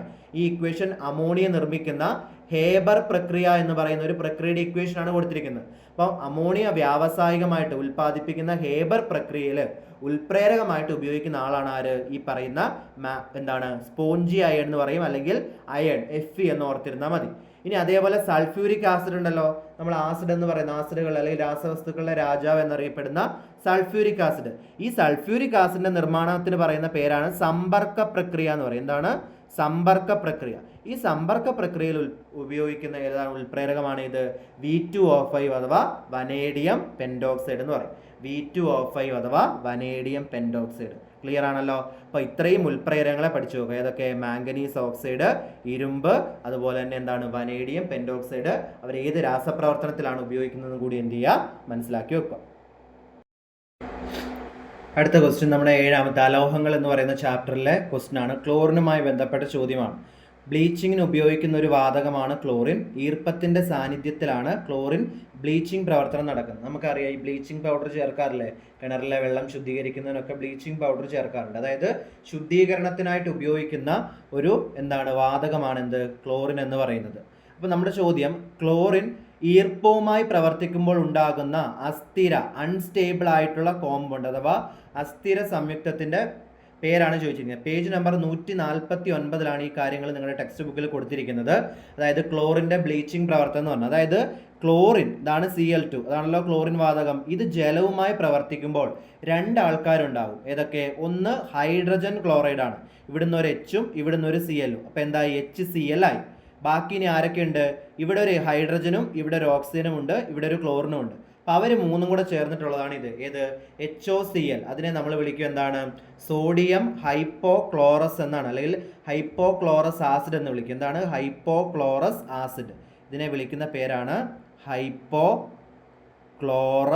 ആസിഡ് എന്ന് വിളിക്കും. ഹൈപ്പോക്ലോറസ് ആസിഡ് എന്നുകൂടെ പറയാം. ജലം ക്ലോറിനുമായി പ്രവർത്തിക്കുന്നു, HCl ഉണ്ടാകുന്നു, ഇവിടുന്ന് ഒരു H ഇവിടുന്ന് ഒരു Cl, അപ്പോൾ HCl. ബാക്കി ഇവിടെ ഒരു OH ഉണ്ട്, ഇവിടെ ഒരു Cl ഉണ്ട്. അവർ 3 കൂടെ ചേർന്നിട്ട് എന്താകും, HOCl ഉണ്ടാകും. അതിനെ വിളിക്കുന്ന പേര് ഹൈപ്പോക്ലോറസ് ആസിഡ് എന്നാണ്. എന്താണ്, ഹൈപ്പോക്ലോറസ് ആസിഡ് എന്ന് വിളിക്കും. അപ്പോൾ എന്താ ചോദ്യം? ആ അസ്ഥിര സംയുക്തത്തിൻ്റെ പേരാണ്. ആ അസ്ഥിര സംയുക്തത്തിൻ്റെ പേരെന്താണ്? ഹൈപ്പോക്ലോറസ് ആസിഡ് ആണ്. ഈ ഹൈപ്പോക്ലോറസ് ആസിഡ് അസ്ഥിരമായതുകൊണ്ട് തന്നെ, അൺസ്റ്റേബിൾ ആയതുകൊണ്ട് തന്നെ വേഗം വിഘടിക്കും. ഈ പറയുന്ന ഹൈപ്പോക്ലോറസ് ആസിഡ് വിഘടിച്ച് ഹൈഡ്രോക്ലോറിക് ആസിഡ്, എച്ചും സി എല്ലും ചേർന്ന് ഹൈഡ്രോക്ലോറിക് ആസിഡും പിന്നെ ഓക്സിജനും ഉണ്ടാകും. ഈ ഓക്സിജനെ നമ്മൾ നവജാത ഓക്സിജൻ അഥവാ നേറ്റന്റ് ഓക്സിജൻ എന്ന് വിളിക്കും. എന്ന് വെച്ചാൽ ഒരു റിയാക്ഷൻ കഴിഞ്ഞ് അന്നേരം നവജാത ശിശു എന്ന് പറഞ്ഞാൽ എന്താ, ഉണ്ടായ കുട്ടികളെയല്ലേ നമ്മൾ വിളിക്കുക. അപ്പം അതേപോലെ പെട്ടെന്ന് ആ നിമിഷം ഉണ്ടായ ഓക്സിജനെ നമ്മൾ വിളിക്കും നവജാത ഓക്സിജൻ അല്ലെങ്കിൽ നേറ്റന്റ് ഓക്സിജൻ. ഇതിൻ്റെ പ്രത്യേകത എന്ന് വെച്ചാൽ ഇത് ഭയങ്കര വളരെ പെട്ടെന്ന് രാസപ്രവർത്തനത്തിൽ ഏർപ്പെടുന്ന ഭയങ്കര റിയാക്റ്റീവ് ആയിട്ടുള്ളൊരു ഓക്സിജൻ ആണ് ഇത്, ഈ പറയുന്ന നേറ്റന്റ് ഓക്സിജൻ. ഇവയുടെ ഒരു പ്രത്യേകത ഉണ്ട്, ഇവരെന്തായിട്ട് പ്രവർത്തിക്കും? ഓക്സീകാരിയായി പ്രവർത്തിച്ച് നിറമുള്ള സംയുക്തങ്ങളെ എന്താക്കി മാറ്റും? നിറമില്ലാത്തതാക്കി മാറ്റും. അപ്പം എന്താണ്? നിറമുള്ള സംയുക്തങ്ങളെ നിറമില്ലാതാക്കി മാറ്റും. എന്തായി പ്രവർത്തിച്ച്? ഓക്സിജൻ ഓക്സീകാരിയായി, അങ്ങനെ ഓർക്കാം. ഓക്സിജൻ ഓക്സീകാരിയായി പ്രവർത്തിച്ച് നിറമുള്ള സംയുക്തങ്ങളെ എന്താക്കി മാറ്റും? നിറമില്ലാത്തതാക്കി മാറ്റും. അപ്പോൾ ഈ രണ്ട് ചോദ്യത്തിനുള്ള അവിടെ ഉത്തരമായി. നെക്സ്റ്റ് ചോദ്യം എന്താ? ബ്ലീച്ചിങ് പൗഡർ നിർമ്മിക്കുന്നത് എങ്ങനെയാണെന്നാണ് ചോദ്യം. എങ്ങനെയാണ് ബ്ലീച്ചിങ് പൗഡറിൻ്റെ നിർമ്മാണം? എവിടെ കൊടുത്തിട്ടുണ്ട്? ബ്ലീച്ചിങ് പൗഡറിൻ്റെ നിർമ്മാണം നമുക്ക് പഠിക്കാനുണ്ട്. ഏതാണ്? പേജ് നമ്പർ 150 കൊടുത്തിട്ടുണ്ട്. ഇപ്പം എന്തിൻ്റെ നിർമ്മാണമാണ്? Bleaching powder. ബ്ലീച്ചിങ് പൗഡർ നിർമ്മിക്കാൻ എന്താണ്? ഈർപ്പരഹിതമായ, എന്ന് വെച്ചാൽ ജലാംശമൊന്നും ഇല്ലാത്ത ഈർപ്പരഹിതമായ കുമ്മായപ്പൊടി ഉണ്ടല്ലോ, കുമ്മായപ്പൊടി. ഈ കുമ്മായപ്പൊടിനെയാണ് നമ്മൾ എന്ത് വിളിക്കുക? കാൽസ്യം ഹൈഡ്രോക്സൈഡ് എന്ന് കൊടുത്തിരിക്കുന്നത്. ഈ കുമ്മായപ്പൊടിയിലൂടെ ഈർപ്പമൊന്നും ഇല്ലാത്ത ഏത് വാതകം? ക്ലോറിൻ വാതകം കടത്തി വിട്ട് കഴിഞ്ഞിട്ടാണ് നമ്മൾ എന്ത് നിർമ്മിക്കുന്നത്? ഈ സാധനം CaOCl ട്വൈസ് എന്ന് പറയുന്ന ഏത് ബ്ലീച്ചിങ് പൗഡർ നിർമ്മിക്കുന്നത്. അപ്പം ഈർപ്പരഹിതമായ കുമ്മായപ്പൊടിയിലൂടെ ഈർപ്പരഹിതമായ ക്ലോറിൻ വാതകം കടത്തിവിട്ടാണ് എന്ത് നിർമ്മിക്കുന്നത്? നമ്മുടെ ബ്ലീച്ചിങ് പൗഡർ. ഇവിടെ നിങ്ങളുടെ ഇക്വേഷൻ എഴുതാൻ ചോദിച്ചിട്ടില്ല. ഇക്വേഷൻ കൂടെ ഒന്ന് ജസ്റ്റ് അറിഞ്ഞിരിക്കുക. ബാലൻസ്ഡ് ആയിട്ടുള്ള ഏതെങ്കിലും ആ പ്രവർത്തിക്കുന്നതെങ്കിലും അറിഞ്ഞിരിക്കുക. കാൽസ്യം ഹൈഡ്രോക്സൈഡും ക്ലോറിൻ വാതകവും രണ്ടും ഈർപ്പരഹിതമായിരിക്കണം. ഇവ തമ്മിൽ പ്രവർത്തിച്ചിട്ടാണ് എന്ത് ചെയ്യുന്നത്? ബ്ലീച്ചിങ് പൗഡർ നിർമ്മിക്കുന്നത്. അതേപോലെ തന്നെ ബ്ലീച്ചിങ് പൗഡറിൻ്റെ ഉപയോഗം അവിടെ പഠിച്ചു വെക്കണം. അതായത് എന്താണ് ബ്ലീച്ചിങ്ങിന് ഉപയോഗിക്കുന്നതും ആൻറ്റിസെപ്റ്റിക് അതുപോലെ കീടനാശിനിയായിട്ട് ഉപയോഗിക്കുന്നതും അണുനാശിനിയായിട്ട് ഉപയോഗിക്കുന്നതും ഒക്കെ ബ്ലീച്ചിങ് പൗഡറിൻ്റെ എന്താണ് ഉപയോഗങ്ങളാണെന്ന് മനസ്സിലാക്കുക. അതുപോലെ ക്ലോറൈഡ്, മുമ്പേ നമ്മൾ കാർബണേറ്റ് ലവണങ്ങളെ തിരിച്ചറിയാൻ കാര്യം പറഞ്ഞു. അതുപോലെ തന്നെ ക്ലോറൈഡ് ലവണങ്ങളെ തിരിച്ചറിയാൻ ഏത് ലായനി? AgNO3 സിൽവർ നൈട്രേറ്റ് ലായനിലൂടെ കടത്തിവിടും. സിൽവർ നൈട്രേറ്റ് ലായനിലൂടെ കടത്തിവിടുന്ന സമയത്ത് എന്തുണ്ടാകും? ഒരു വെളുത്ത അവക്ഷിപ്തം, സിൽവർ ക്ലോറൈഡിൻ്റെ ഒരു വെളുത്ത അവക്ഷിപ്തം അഥവാ വൈറ്റ് പ്രസിപ്പിറ്റേറ്റ് ഉണ്ടാകും. ആ വൈറ്റ് പ്രസിപ്പിറ്റേറ്റിലേക്ക് NH4OH അമോണിയം ഹൈഡ്രോക്സൈഡ് ചേർക്കുമ്പോൾ അത് ലയിച്ചു പോകും. മുമ്പത്ത് കാർബണേറ്റിൻ്റെ കേസായിരുന്നു പറഞ്ഞത്. ഇവിടെ പറയുന്നത് ക്ലോറൈഡ് ലവണങ്ങളെ തിരിച്ചറിയാൻ. ക്ലോറൈഡ് ലവണങ്ങളെ തിരിച്ചറിയാൻ അതിലൂടെ എന്ത് കടത്തിവിടുക? ഇതിലേക്ക് ചേർക്കുക സിൽവർ നൈട്രേറ്റ് ലായനി ചേർക്കുക. സിൽവർ നൈട്രേറ്റ് ലായനി ചേർക്കുമ്പോൾ ഒരു വെളുത്ത അവക്ഷിപ്തം കിട്ടും. അതിലേക്ക് ഏത് ചേർത്താൽ? അമോണിയം ഹൈഡ്രോക്സൈഡ് NH4OH ലായനി ചേർത്താൽ ആ അവക്ഷിപ്തം അതിൽ ലയിച്ചു പോവുകയാണെങ്കിൽ നമുക്ക് അവിടെ ഉറപ്പിക്കാം അവിടെ ഏത് ലവണമുള്ളത്? ക്ലോറൈഡിൻ്റെ ലവണമുണ്ടെന്ന് കൺഫേം ചെയ്യാം. അപ്പോൾ അത്രയും കാര്യങ്ങൾ കൂടി ആ ഒരു ഏരിയയിൽ നിന്നും നോക്കി വെക്കുക. ക്വസ്റ്റ്യൻ ഹോമോലോഗസ് ശ്രേണിയുമായിട്ട് ബന്ധപ്പെടുന്നതാണ്. ഇമ്പോർട്ടൻറ്റ് ക്വസ്റ്റ്യൻ ആണ് ഹോമോലോഗസ് ശ്രേണി. ഹോമോലോഗസ് ശ്രേണി എന്ന് പറഞ്ഞാൽ എന്താ? ഹൈഡ്രോ കാർബണുകളുടെ ഒരു ചെയിനാണ്. അടുത്തടുത്ത ആറ്റങ്ങൾ അല്ലെങ്കിൽ ആ ചെയിനുകൾ തമ്മിൽ എത്ര ഗ്രൂപ്പിൻ്റെ? ഒരു CH2 ഗ്രൂപ്പിൻ്റെ വ്യത്യാസം ഉണ്ടായിരിക്കും. എന്ന് വെച്ചാൽ ഇവിടെ ഒരെണ്ണം ഉണ്ടെങ്കിൽ അതിനേക്കാൾ ഒരു കാർബണും 2 ഹൈഡ്രജനും കൂടുതലുള്ളതായിരിക്കും തൊട്ടടുത്ത സംയുക്തം. അപ്പം അങ്ങനെ എഴുതുന്നതിനെയാണ് നമ്മൾ എന്ത് വിളിക്കുന്നത്? ഹോമോലോഗസ് ശ്രേണി എന്ന് പറയാം. ഹോമോലോഗസ് ശ്രേണി എന്ന് പറഞ്ഞാൽ അടുത്തടുത്ത കാർബൺ ചെയിനുകൾ തമ്മിൽ, അടുത്തടുത്ത അംഗങ്ങൾ തമ്മിൽ എന്താണ്? ഒരു CH2 ഗ്രൂപ്പിൻ്റെ വ്യത്യാസമായിരിക്കും ഉണ്ടാവുക. അംഗങ്ങളെ എന്ത് ചെയ്യാൻ വേണ്ടി പറ്റും? ഒരു പൊതു സമവാക്യം കൊണ്ട് നമുക്ക് എഴുതാൻ വേണ്ടി പറ്റും. അതുപോലെ അവ രാസഗുണങ്ങളിൽ സാമ്യവും ഭൗതിക ഗുണങ്ങളിൽ ക്രമമായ വ്യത്യാസവും കാണിക്കുന്നു എന്നുള്ള കാര്യം എന്ത് ചെയ്യുക? ഹോമോലോഗസ് ശ്രേണിയുമായി ബന്ധപ്പെട്ട് മനസ്സിലാക്കുക. ഇവിടെ തന്നിരിക്കുന്ന ഏതാ നോക്കിയേ? C2H2 തന്നിട്ടുണ്ട്. തൊട്ടടുത്തത് ബ്ലാങ്ക് ആയിട്ട് തന്നിരിക്കുകയാണ്. അടുത്തത് C4H6 എന്നാണ് തന്നിരിക്കുന്നത്. ഇത് ഏതാണെന്നാണ്. അപ്പോൾ ഇതിൽ നിന്നും ഇതിലേക്ക് വരാൻ എത്ര ആഡ് ചെയ്താൽ മതി? ഇതിൻ്റെ കൂടെ ഒരു CH2 കൂട്ടിയാൽ മതി. ഇവിടെ ഏതാ ഉള്ളത്? ഇവിടെ C2 ആണ്. അതിൻ്റെ കൂടെ C കൂട്ടണം എന്ന് പറഞ്ഞാൽ ഒരു കാർബണോടെ കൂട്ടണം. അപ്പോൾ എന്താകും? C3 ആവും. ഇവിടെ H2 ആണ്. അതിൻ്റെ കൂടെ 2 ഹൈഡ്രജനോടെ കൂട്ടിയാൽ എത്രയാകും? H4 എന്നാവും. അപ്പോൾ C3H4. അപ്പോൾ നോക്കിയേ, C2H2, C3H4, C4H6 ഓരോന്നും തമ്മിൽ ഏതിൻ്റെ വ്യത്യാസമുള്ളത്? ഒരു CH2 ഗ്രൂപ്പിൻ്റെ വ്യത്യാസമാണുള്ളത്. അപ്പോൾ അങ്ങനെ വരുന്നവയാണ് നമ്മൾ ഹോമോലോഗസ് എന്തെന്ന് വിളിക്കുന്നത്? ശ്രേണി എന്ന് വിളിക്കുന്നത്. ഇനി എന്താ? ഈ സംയുക്തത്തിൻ്റെ ഘടനാവാക്യം എഴുതാനാണ് പറഞ്ഞിരിക്കുന്നത്. ഈ സംയുക്തത്തിൻ്റെ, അതായത് C3H4ൻ്റെ ഇപ്പോൾ C3H4ന്റെ ഘടനാവാക്യം നിങ്ങൾക്ക് എഴുതാൻ അറിയണമെങ്കിൽ ഈ C3H4 ഏതിൽ വരുന്നു എന്ന് നിങ്ങൾക്ക് മനസ്സിലാകണം. നോക്കിയാൽ എന്ത് കണ്ടുപിടിക്കണം? പൊതു സമവാക്യം ഉപയോഗിക്കണം. കാർബണിന്റെ എണ്ണം 3, അതിന്റെ ഇരട്ടി എന്ന് പറയുന്നത് 6. അപ്പൊ അതിനേക്കാൾ എത്ര കുറവാണ്? 2 എണ്ണം കുറവാണ്. അപ്പൊ കാർബണിന്റെ ഇരട്ടീനേക്കാൾ 2 എണ്ണം കുറവ് അതാരാ? കാർബണിന്റെ ഇരട്ടീനേക്കാൾ 2 എണ്ണം കുറവുള്ള ആള് ഏതാ? ആൽക്കൈൻ ആണ്. മൂന്നാമത്തെ ആള് CnH2n -2 ആണ്. അപ്പൊ അതേതാണ്? ആൽക്കൈൻ ആണ് വരിക. ഓക്കെ, ആൽക്കൈൻ ആണ്. C3H4 എന്താണ് വരിക? ആൽക്കൈൻ ആണ്. കാർബണിന്റെ ഇരട്ടീനേക്കാൾ 2 കുറഞ്ഞ ഹൈഡ്രജൻ. അപ്പൊ അതിന്റെ എന്ന് എഴുതണമെങ്കിൽ എന്ത് ചെയ്യണം? 3 കാർബൺ ആദ്യം വരച്ചു കൊടുക്കണം. ഓക്കെ, ഇനി ആൽക്കൈൻ ഐൻ ആണല്ലോ. ഇപ്പൊ 2 കാർബണുകൾക്കിടയിൽ ഏതുണ്ടായിരിക്കും? ഒരു ട്രിപ്പിൾ ബോണ്ട് ഉണ്ടായിരിക്കും. ബാക്കി എന്തിനെ കൊണ്ട് നമ്മൾ ഫില്ല് ചെയ്യണം? ഹൈഡ്രജൻ. ഈ കാർബൺ എടുത്താൽ ഇതിന് 3 ബോണ്ട് ഓൾറെഡി ആയി. ഇനി എന്തും കൂടെ മതി? ഒരു ഹൈഡ്രജൻ കൂടെ മതി. ഇനി രണ്ടാമത്തേൽ എടുത്തു കഴിഞ്ഞാൽ ഇവിടെ 3 ബോണ്ട് ഉണ്ട്. നമ്മൾ ഈ തൊട്ടടുത്ത കാർബണുമായിട്ട് എന്തുണ്ടാകും? ഒരു ബോണ്ട്. അപ്പം 4 ബോണ്ട് ആയേ. അപ്പം അതിന് ഇനി ആവശ്യമില്ല. ഇനി ലാസ്റ്റത്തേന് എത്ര വേണം? ഇവിടെ ഒരു ബോണ്ടേ ആയിട്ടുള്ളൂ. അപ്പം 1 2 3. നോക്കിയേ, C3 3 കാർബൺ 3 1 4 ഹൈഡ്രജൻ. C3H4 തന്നെയാണ് കിട്ടിയത്. അതാണ് അതിൻ്റെ ഘടനാവാക്യം എന്ന് പറയുന്നത്. ഇനി എന്താ? ഇവ ഏത് ഹോമോലോഗ ശ്രേണിയിൽ ഉൾപ്പെടുന്നു? 3 ഹോമോലോഗ ശ്രേണിയാണുള്ളത്. ഏത്? ആൽക്കെയിൻ, ആൽക്കെയിൻ ഉണ്ട്, ആൽക്കീൻ ഉണ്ട്, അതുപോലെ തന്നെ എന്താണ്? ആൽക്കൈൻ ഉണ്ട്. ഇത് ഏതിലാണ് വരുന്നത്? ആൽക്കൈനിലാണ്. അതെങ്ങനെയാണ് കണ്ടെത്തിയത്? നമ്മൾ 3 എണ്ണത്തിൻ്റെയും പൊതു സമവാക്യം താരതമ്യം ചെയ്ത് നോക്കിയപ്പോൾ നമുക്ക് കിട്ടി. അപ്പോൾ ഇത് ഏതിൽ വരുന്നതാണ്? ആൽക്കൈനിൽ വരുന്നതാണ്. ഹോമോലോഗ ശ്രേണി വളരെ ഇമ്പോർട്ടൻ്റ് ആണ്. ലാസ്റ്റ് ചാപ്റ്ററിലെ ആ ഏരിയ നിർബന്ധമായിട്ട് നോക്കിയിട്ട് വേണം എക്സാമിന് പോകാൻ വേണ്ടിയിട്ട്. നെക്സ്റ്റ് ക്വസ്റ്റ്യൻ നോക്കുക. ഓസോൺ പാളിയുടെ ശോഷണം ജീവജാലങ്ങൾക്കും പരിസ്ഥിതിക്കും ദോഷകരമാണ്. നമുക്കറിയാം, ഓസോൺ പാളിക്ക് ശോഷണം ഉണ്ടായാൽ സൂര്യനിൽ നിന്നും അൾട്രാവയലറ്റ് കിരണങ്ങൾ ഭൂമിയിലെത്തുകയും അത് നമുക്ക് പലതരത്തിലുള്ള പ്രശ്നങ്ങൾക്ക് കാരണമാവുകയും ചെയ്യും. അപ്പോൾ ക്ലോറോ ഫ്ലൂറോ കാർബണുകൾ, അതിനെയാണ് നമ്മൾ എന്ത് വിളിക്കുന്നത്? CFC എന്ന് വിളിക്കും. ക്ലോറോ ഫ്ലൂറോ കാർബണുകളുടെ ഉപയോഗം എങ്ങനെയാണ് ഈ പറയുന്ന ഓസോൺ പാളിയുടെ ശോഷണത്തിന് കാരണമാകുന്നതെന്നാണ്. നമ്മൾ റെഫ്രിജറേറ്ററും AC-യും ഒക്കെ പ്രവർത്തിക്കുമ്പോൾ അതിൽ നിന്ന് ധാരാളമായിട്ട് പുറത്തേക്ക് പോകുന്ന ഒരു വാതകമാണ് ഈ ക്ലോറോ ഫ്ലൂറോ കാർബൺ. ഈ ക്ലോറോ ഫ്ലൂറോ കാർബൺ എവിടെ എത്തും? അന്തരീക്ഷത്തിലെ സ്ട്രാറ്റോസ്ഫിയറിലെത്തും. അന്തരീക്ഷത്തിലെ സ്ട്രാറ്റോസ്ഫിയറിൽ നിങ്ങൾ സോഷ്യലിൽ പഠിക്കുന്നതാണ്. അന്തരീക്ഷത്തിലെ ലെയേഴ്സ് പഠിക്കുന്നതാണ് സ്ട്രാറ്റോസ്ഫിയർ. ഈ സ്ട്രാറ്റോസ്ഫിയറിലാണ് ഓസോൺ. ഓസോൺ എന്ന് പറഞ്ഞാൽ എന്താ? O3 ആണ്. മറന്നു പോകരുത്, O3 ആണ്. ഓസോൺ എന്ന് പറയുന്നത് ധാരാളമായിട്ട് കാണപ്പെടുന്നത് ഈ പറയുന്ന സ്ട്രാറ്റോസ്ഫിയറിലാണ്. ഈ സ്ട്രാറ്റോസ്ഫിയറിൽ എത്തുന്ന ക്ലോറോ ഫ്ലൂറോ കാർബൺ എന്ത് ചെയ്യും? സ്വയം വിഘടിച്ച് സ്വയം വിഘടിച്ച് 2 ആൾക്കാരായിട്ട് മാറും. എന്ത്? ക്ലോറിനും ആയിട്ട് മാറും. സ്വയം വിഘടിച്ച് എന്തുണ്ടാവും? ക്ലോറിൻ ആയിട്ട് മാറും. ഈ ക്ലോറിൻ എന്ത് ചെയ്യും? ഓസോൺ തന്മാത്ര O3നെ വിഘടിപ്പിക്കും. O3നെ വിഘടിപ്പിച്ചിട്ട് എന്താക്കും? ഓക്സിജൻ ആക്കി മാറ്റി. നമ്മളൊരു ഓസോൺ ഓക്സിജൻ ചക്രം പഠിക്കുന്നില്ല, ഓരോന്നിങ്ങനെ കൺവേർട്ട് ചെയ്യുന്ന ആ കാര്യം. അത് മൊത്തത്തിൽ എന്തായിട്ട് മാറും? അൺബാലൻസ്ഡ് അഥവാ അസന്തുലിതമാക്കി മാറ്റും. അപ്പോൾ നിങ്ങൾ എങ്ങനെയാണ് ഓസോൺ രൂപപ്പെടുന്നതെന്നൊക്കെ ബന്ധപ്പെട്ട കാര്യങ്ങൾ പേജ് നമ്പർ 146 കൊടുത്തിട്ടുണ്ട്. അതുകൂടി അവിടെ വായിച്ച് നോക്കണേ. ഓസോൺ ഇമ്പോർട്ടൻ്റ് ആണ്, അതിൻ്റെ ഇക്വേഷൻസും കാര്യങ്ങളൊക്കെ.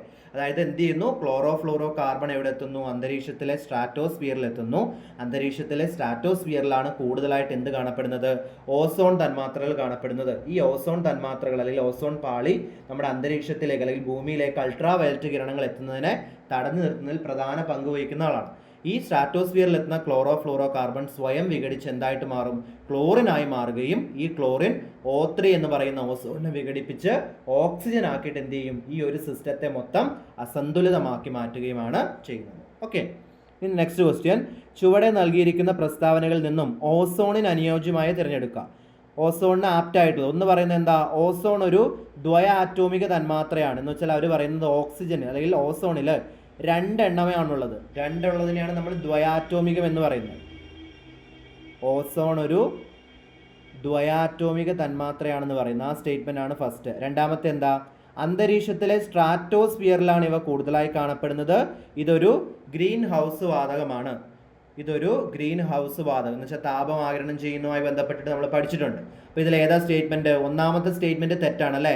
ഓസോൺ എന്തല്ല? ഒരു ത്രയാറ്റോമികമാണ് അല്ലെങ്കിൽ ഓക്സിജൻ 3 എണ്ണം കൂടി ചേർന്നിട്ടാണ് ഓസോൺ രൂപപ്പെടുന്നത്. O2 അല്ല, O3 ആണ്. അപ്പോൾ ഒന്നാമത്തേത് തെറ്റാണ്. രണ്ടാമത്തെ ശരിയാണ്. കൂടുതലായിട്ട് ഓസോൺ കാണപ്പെടുന്നത് സ്ട്രാറ്റോസ്ഫിയറിലാണ്. ഓസോൺ എന്ന് പറയുന്നത് എന്ത് തന്നെയാണ്? ഒരു ഗ്രീൻ ഹൗസ് വാതകവുമാണ്. അപ്പോൾ ഏതൊക്കെ സ്റ്റേറ്റ്മെൻറ്റാണ് ശരി?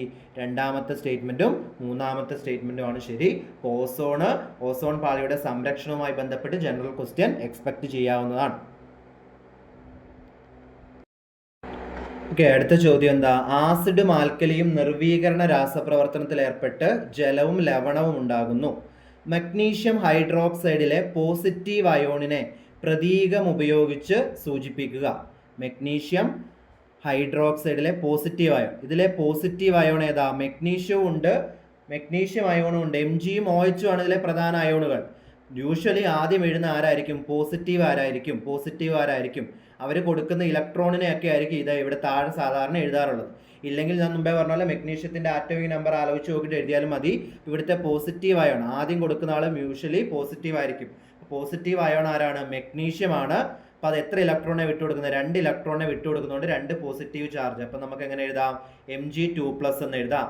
ഇനി നെഗറ്റീവ് ആണ് എഴുതാൻ പറഞ്ഞെങ്കിൽ എങ്ങനെ എഴുതണമായിരുന്നു? OH2- എന്ന് എഴുതാം. Mg2+ഉം OH2- ആണ്. ഓക്കെ, അപ്പം മഗ്നീഷ്യം 2+ ആണ് ഇവിടുത്തെ പോസിറ്റീവ് അയോൺ. ഇനി എന്താ? ഹൈഡ്രോക്ലോറിക് ആസിഡിലെ നെഗറ്റീവ് അയോണിന്റെ പ്രതീകം ഉപയോഗിച്ച് സൂചിപ്പിക്കുക. ഹൈഡ്രോക്ലോറിക് ആസിഡ് ഫസ്റ്റ് കൊടുക്കുന്ന ആള് പോസിറ്റീവ്, രണ്ടാമത് കൊടുക്കുന്ന ആള് നെഗറ്റീവ്. ഇപ്പം ഇയാളുടെ താഴെ കൊടുത്തിരിക്കുന്ന നമ്പർ ഇവർ വിട്ടു കൊടുക്കുന്ന ഇലക്ട്രോണേ ആയിരിക്കും. ഇപ്പോൾ അവിടെ രണ്ടിടത്തും ഒന്നും മെൻഷൻ ചെയ്യാത്തതുകൊണ്ട് അതിനർത്ഥം എന്താ? രണ്ടിൻ്റെയും താഴെയുള്ള നമ്പർ 1 ആണ്. അപ്പോൾ ഇവിടുത്തെ പോസിറ്റീവ് അയോൺ ആരായിരിക്കും? ആദ്യം എഴുതിയ ആൾ ഹൈഡ്രജൻ H+ഉം, നെഗറ്റീവ് ആരായിരിക്കും? രണ്ടാമത് എഴുതിയ ആൾ. അപ്പോൾ അയാൾ Cl- ആയിരിക്കും. ഇയാളുടെ മുകളിൽ എഴുതേണ്ട നമ്പർ യൂഷ്വലി ഇവരുടെ താഴെ കിടക്കുന്ന നമ്പറാണ്. പരസ്പരം അങ്ങോട്ടും ഇങ്ങോട്ടും മാറ്റി എഴുതിയാൽ മതി. അപ്പോൾ ഒന്നാമത്തെ ആൾ പോസിറ്റീവ് ആണ്, അപ്പം H+, രണ്ടാമത്തെ ആൾ നെഗറ്റീവ് ആണ്, അപ്പം Cl- വരും. ഇനി രണ്ടാമത് ചോദിച്ചിരിക്കുന്നു HClന്റെ ബേസികത. ഇനി ഇങ്ങനെ ഒരു ചോദ്യം വരുവാണെങ്കിൽ നിങ്ങൾ നോക്കേണ്ടത് എന്നറിയോ? Hന്റെ താഴെ ഏതാണ് നമ്പർ, അതാണ് അതിന്റെ ബേസികത എന്ന് പറയുന്നത്. ഈ HClൽ Hന്റെ താഴെ നമ്പർ ഒന്നും കൊടുത്തിട്ടില്ല, അതിനർത്ഥം ഏതാണ്ട് ആ നമ്പർ 1 ആണ്. അപ്പോൾ ഇതിന്റെ ബേസികത എന്ന് പറഞ്ഞാൽ 1 ആണ്. ഇനി എന്താ? H2SO4 എന്നാണ് തന്നിരിക്കുന്നതെങ്കിൽ നോക്കിക്കേ, Hന്റെ താഴെ കൊടുത്തിരിക്കുന്ന നമ്പർ ഏതാണ്? 2 ആണ്.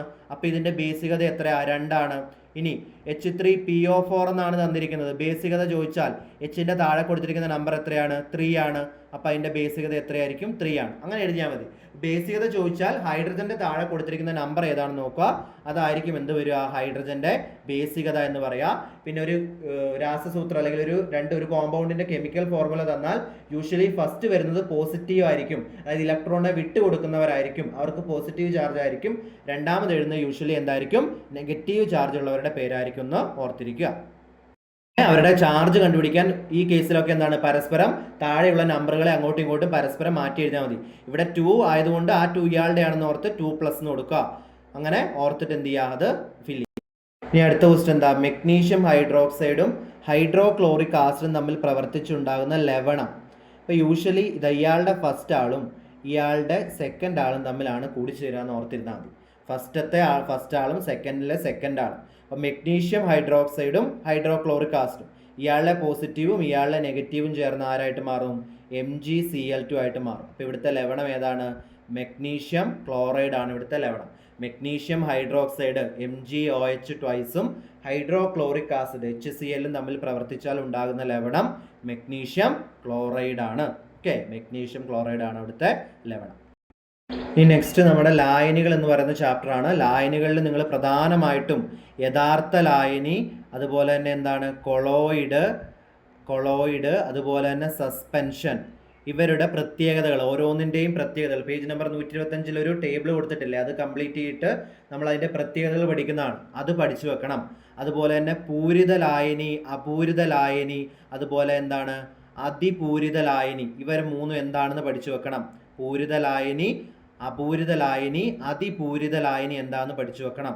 അതുപോലെ തന്നെ മാസ് പെർസെൻറ്റേജ് കാണുന്ന ഇക്വേഷൻ ഉണ്ടല്ലോ, അത് വളരെ ഇമ്പോർട്ടൻ്റ് ആണ്. ഇത്രയും കാര്യങ്ങൾ ഏറ്റവും മിനിമം ആ ചാപ്റ്ററിൽ നിന്ന് പഠിച്ചു വെക്കണം. ഇവിടെ ചോദിച്ചിരിക്കുന്ന ചോദ്യം എന്താ? ചുവടെ നൽകിയിരിക്കുന്നതിൽ സസ്പെൻഷനുകൾ ഏതെല്ലാമാണ്? സസ്പെൻഷനുകളുടെ പ്രത്യേകത നമ്മൾ പഠിച്ചതാണ്. എന്താണ്? നമുക്ക് ഘടകങ്ങളെ എന്ത് ചെയ്യാൻ വേണ്ടി പറ്റും? നമുക്ക് അരിച്ച് വേർതിരിക്കാൻ വേണ്ടി പറ്റും അല്ലേ? സസ്പെൻഷനിൽ ഫിൽട്ടർ പേപ്പർ ഉപയോഗിച്ച് അതിൽ അടങ്ങിയിരിക്കുന്ന ഘടകങ്ങളെ നമുക്ക് അരിച്ച് വേർതിരിക്കാൻ വേണ്ടി പറ്റും. അതുപോലെ തന്നെ എന്താണ്? ശക്തമായ പ്രകാശ ബീം കടത്തിവിട്ടാൽ അതിൻ്റെ പ്രകാശം കടന്നു പോകുന്ന പാത നമുക്ക് കാണാൻ വേണ്ടി പറ്റും. നമ്മൾ അനക്കാതെ വെച്ച് കഴിഞ്ഞാൽ അതിലെ കണികകളൊക്കെ എന്ത് ചെയ്യും? വന്ന് അടിയുകയും ചെയ്യും. അപ്പം അങ്ങനെ സംഭവിക്കുന്ന ഇതിൽ ഏതിലൊക്കെയാണ്? ചോക്കുപൊടി, നമ്മളെ എക്സ്പെരിമെൻ്റ് ക്ലാസ്സിൽ ചെയ്ത് നമുക്ക് മനസ്സിലാകുന്ന കാര്യങ്ങളാണ്. ചോക്കുപൊടിയും ജലവും തമ്മിൽ മിക്സ് ചെയ്ത് കഴിഞ്ഞാൽ കുറേ കഴിയുമ്പോൾ ചോക്കുപൊടി എന്ത് ചെയ്യും? താഴെ വന്ന് അടിയില്ലേ? ചോക്കുപൊടിയും ജലവും എന്താണ്? സസ്പെൻഷൻ ഉദാഹരണമാണ്. അതേപോലെയാണ് ചെളിവെള്ളം. ചെളിവെള്ളം നമ്മൾ എടുത്ത ഒരു ഗ്ലാസ്സിൽ വെക്കുകയാണെങ്കിൽ കുറേ കഴിയുമ്പോൾ അത് കുറച്ച് മുകളിൽ തെളിഞ്ഞ വെള്ളവും അടിയിൽ ആ ചെളിയിലെ ആ പാർട്ടിക്കിളൊക്കെ അടിഞ്ഞു കിടക്കുന്നതും കാണാം. അപ്പം ചോക്ക് പൊടിയും ജലവും കലർത്തിയതും അതുപോലെ ചെളിവെള്ളവും രണ്ടും എന്തിന് ഉദാഹരണമാണ്? സസ്പെൻഷനുകൾക്ക് ഉദാഹരണമാണ്. ഇനി സസ്പെൻഷനുകളുടെ പ്രത്യേകത എന്താണ്? അവരെ അരിച്ച് വേർതിരിക്കാം. അവരെ എന്ത് ചെയ്യാൻ വേണ്ടി പറ്റും? ഫിൽട്ടർ പേപ്പർ ഉപയോഗിച്ച് നമുക്ക് അരിച്ച് വേർതിരിക്കാൻ സാധിക്കും. അതുപോലെ തന്നെ എന്താണ്? അവരിലൂടെയുള്ള പ്രകാശം കടന്നു പോകുന്ന പാത നമുക്ക് ദൃശ്യമാണ്. പ്രകാശപാത എന്താണ്? ദൃശ്യമാണ്. പ്രകാശപാത ദൃശ്യമാണ്. അനക്കാതെ വെച്ച് കഴിഞ്ഞാൽ അവയിലെ കണികകൾ എന്ത് ചെയ്യും? അടിഞ്ഞ് നമുക്ക് അവയെ വേർതിരിക്കാൻ വേണ്ടി എന്ത് ചെയ്യും? പറ്റും. അതും പിന്നെ നമ്മൾ ലാബിലൊക്കെ ചെയ്യുന്ന ഒരു എക്സ്പെരിമെൻ്റ് ഉണ്ടല്ലോ, ആ എക്സ്പെരിമെൻറ്റും കൂടി എന്ത് ചെയ്യണം? അവിടെ ഓർത്തിരിക്കണം. ആ എക്സ്പെരിമെൻറ്റിൽ ചെയ്യുന്ന കാര്യങ്ങൾ സൾഫർ കണലങ്ങളിൽ തട്ടിയിട്ട് പ്രകാശത്തിൻ്റെ പാത ദൃശ്യമാകുന്ന എക്സ്പെരിമെൻറ്റിൻ്റെ കൂടി എന്ത് ചെയ്യണം? അവിടെ പഠിച്ചു വെക്കേണ്ട കാര്യമാണ്. അപ്പം അത്രയും കാര്യങ്ങൾ അവിടെ പ്രധാനമായിട്ട് എന്ത് ചെയ്യുക? നോക്കി വെക്കുക. ഇനി ലാസ്റ്റ് കാർബണിക രസതന്ത്രം എന്ന് പറയുന്ന ചാപ്റ്ററിലാണ്. ഈ തന്നിരിക്കുന്ന ഒരു ആരോമാറ്റിക് ഹൈഡ്രോ കാർബൺ ആണ്. ഈ സംയുക്തത്തിൻ്റെ പേര് നമുക്കറിയാം. ഇങ്ങനെ 2 സെക്ഷൻ ചെയിനുകൾ വന്നാൽ ഇത് ഏതാണ്? നാഫ്തലിൻ ആണ്. നാഫ്തലിൻ്റെ സ്ട്രക്ചറാണ് കൊടുത്തിരിക്കുന്നത്. നാഫ്തലിൻ എവിടെ ഉപയോഗിക്കുന്നത് വെച്ചാൽ എന്താണ്? പാറ്റാ ഗുളികയുടെ നിർമ്മാണത്തിലെ ഒരു പ്രധാന ഘടകമാണ് എന്ത്? നാഫ്തലിൻ എന്ന് പറയാം. ഇനി ഈ സംയുക്തത്തിൻ്റെ രാസസൂത്രം തന്മാത്രാ സൂത്രമാണ്. എന്ന് വെച്ചാൽ എത്ര കാർബൺ എത്ര ഹൈഡ്രജൻ. ഇവിടെ നോക്കിയാൽ കാണാം മൊത്തം എത്ര കാർബണും എത്ര ഹൈഡ്രജനും ഉണ്ട്? C10H8 ആണ് എന്ത് ചെയ്യുന്നത്? ഇതിൻ്റെ തന്മാത്ര സൂത്രം. 1 2 3 4 5 6 7 8 9 10 കാർബണും 8 ഹൈഡ്രജനും അടങ്ങുന്നതാണ് നാഫ്തലിൻ. ഇതിൻ്റെ കൂടെ നിങ്ങൾ ഇമ്പോർട്ടൻ്റ് ആയിട്ട് പഠിച്ചു വെക്കേണ്ടതാണ്. ഏതാണ്? വളരെ ഇമ്പോർട്ടൻ്റ് ആണ് ബെൻസീൻ. അതും ഒരു ആരോമാറ്റിക് ഹൈഡ്രോ കാർബൺ ആണ്. എന്താ ആരോമാറ്റിക് ഹൈഡ്രോ കാർബൺ എന്ന് പറഞ്ഞാൽ? നമുക്ക് സ്മെല്ല് തരുന്ന തനതായ ഗന്ധമുള്ളവയാണ് ആരോമാറ്റിക് ഹൈഡ്രോ കാർബൺ. ബെൻസീൻ വരയ്ക്കാൻ ചോദിക്കും. ബെൻസീൻ്റെ തന്മാത്ര സൂത്രം എളുപ്പമാണ്. C6H6 6 കാർബണും 6 ഹൈഡ്രജനും. ഇതൊരു വലയ സംയുക്തമാണ്. അപ്പോൾ 6 എന്ന് പറയുമ്പോൾ ഏത്? ഷഡ്ഭുജ ആകൃതിയാണ്. അപ്പോൾ 1 2 3 4 5 6 കാർബൺ. ഇങ്ങനെ 6 കാർബണുകൾ പരസ്പരം എന്ത് ചെയ്യുന്നു? യോജിച്ചിരിക്കുന്ന സ്ട്രക്ചറാണ് ബെൻസീൻ. പിന്നെ ശ്രദ്ധിക്കേണ്ടത് ഒന്നിടവിട്ട് ഏത് വരയ്ക്കണം? Double bond. ഇവിടെ സിംഗിൾ ബോണ്ടാണ്. അപ്പോൾ ഇവിടെ ഞാൻ ഡബിൾ ബോണ്ട് വരച്ചാൽ ഇവിടെ എനിക്ക് വരയ്ക്കാനാവില്ല, ഇവിടെയും വരയ്ക്കാനാവില്ല. അത് കഴിഞ്ഞ് ഇവിടെ വരയ്ക്കാം. അപ്പോൾ ഇവിടെയും വരയ്ക്കാനാവില്ല, ഇവിടെയും വരയ്ക്കാനാവില്ല. ഒന്നിടവിട്ട് ഏത് വരയ്ക്കണം? ഡബിൾ ബോണ്ട് വരയ്ക്കണം. ഓരോ കാർബണിൻ്റെ കൂടെയും എന്തുണ്ടാകും? ഓരോ ഹൈഡ്രജനും ഉണ്ടാകും. സ്ട്രക്ചർ വരയ്ക്കാൻ പഠിക്കണേ. ബെൻസീൻ്റെ സ്ട്രക്ചർ നിർബന്ധമായിട്ടും വരയ്ക്കാൻ പഠിക്കണം. നമുക്കിനി 10ാം ക്ലാസ്സിലൊക്കെ ആവശ്യമുള്ളതാണ്. അപ്പോൾ ബെൻസീനും നാഫ്തലിനുമാണ് 2 ആരോമാറ്റിക് ഹൈഡ്രോ കാർബൺ.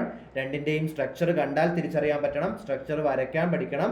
ഓരോന്നിലും എത്ര കാർബണും എത്ര ഹൈഡ്രജനും ഉണ്ടെന്നുള്ളൊരു ബോധ്യം ഉണ്ടാകണം. എങ്കിലേ നിങ്ങൾക്ക് കാണാതെ അത് വരയ്ക്കാൻ വേണ്ടി പറ്റുള്ളൂ. ഓക്കെ, നെക്സ്റ്റ് ക്വസ്റ്റ്യൻ എന്താ? ഹെൻറി കാവൻഡിഷ് എന്ന ബ്രിട്ടീഷ് ശാസ്ത്രജ്ഞനാണ് ഹൈഡ്രജൻ കണ്ടുപിടിച്ചത്. പരീക്ഷണശാലയിൽ നമുക്ക് ഹൈഡ്രജൻ നിർമ്മിക്കാൻ വേണ്ടി ഉപയോഗിക്കുന്ന അഭികാരകങ്ങൾ സിങ്കിൻ്റെ കൂടെ ഏതും കൂടെ ചേർത്തിട്ടാണ് നമ്മൾ ഹൈഡ്രജൻ നിർമ്മിക്കുന്നത്. നമുക്കൊരു കാര്യം അറിയാം. എന്താണ്? ഒരു ലോഹവും ആസിഡുമായി പ്രവർത്തിക്കുമ്പോഴാണ് എന്ത് ചെയ്യുന്നത്?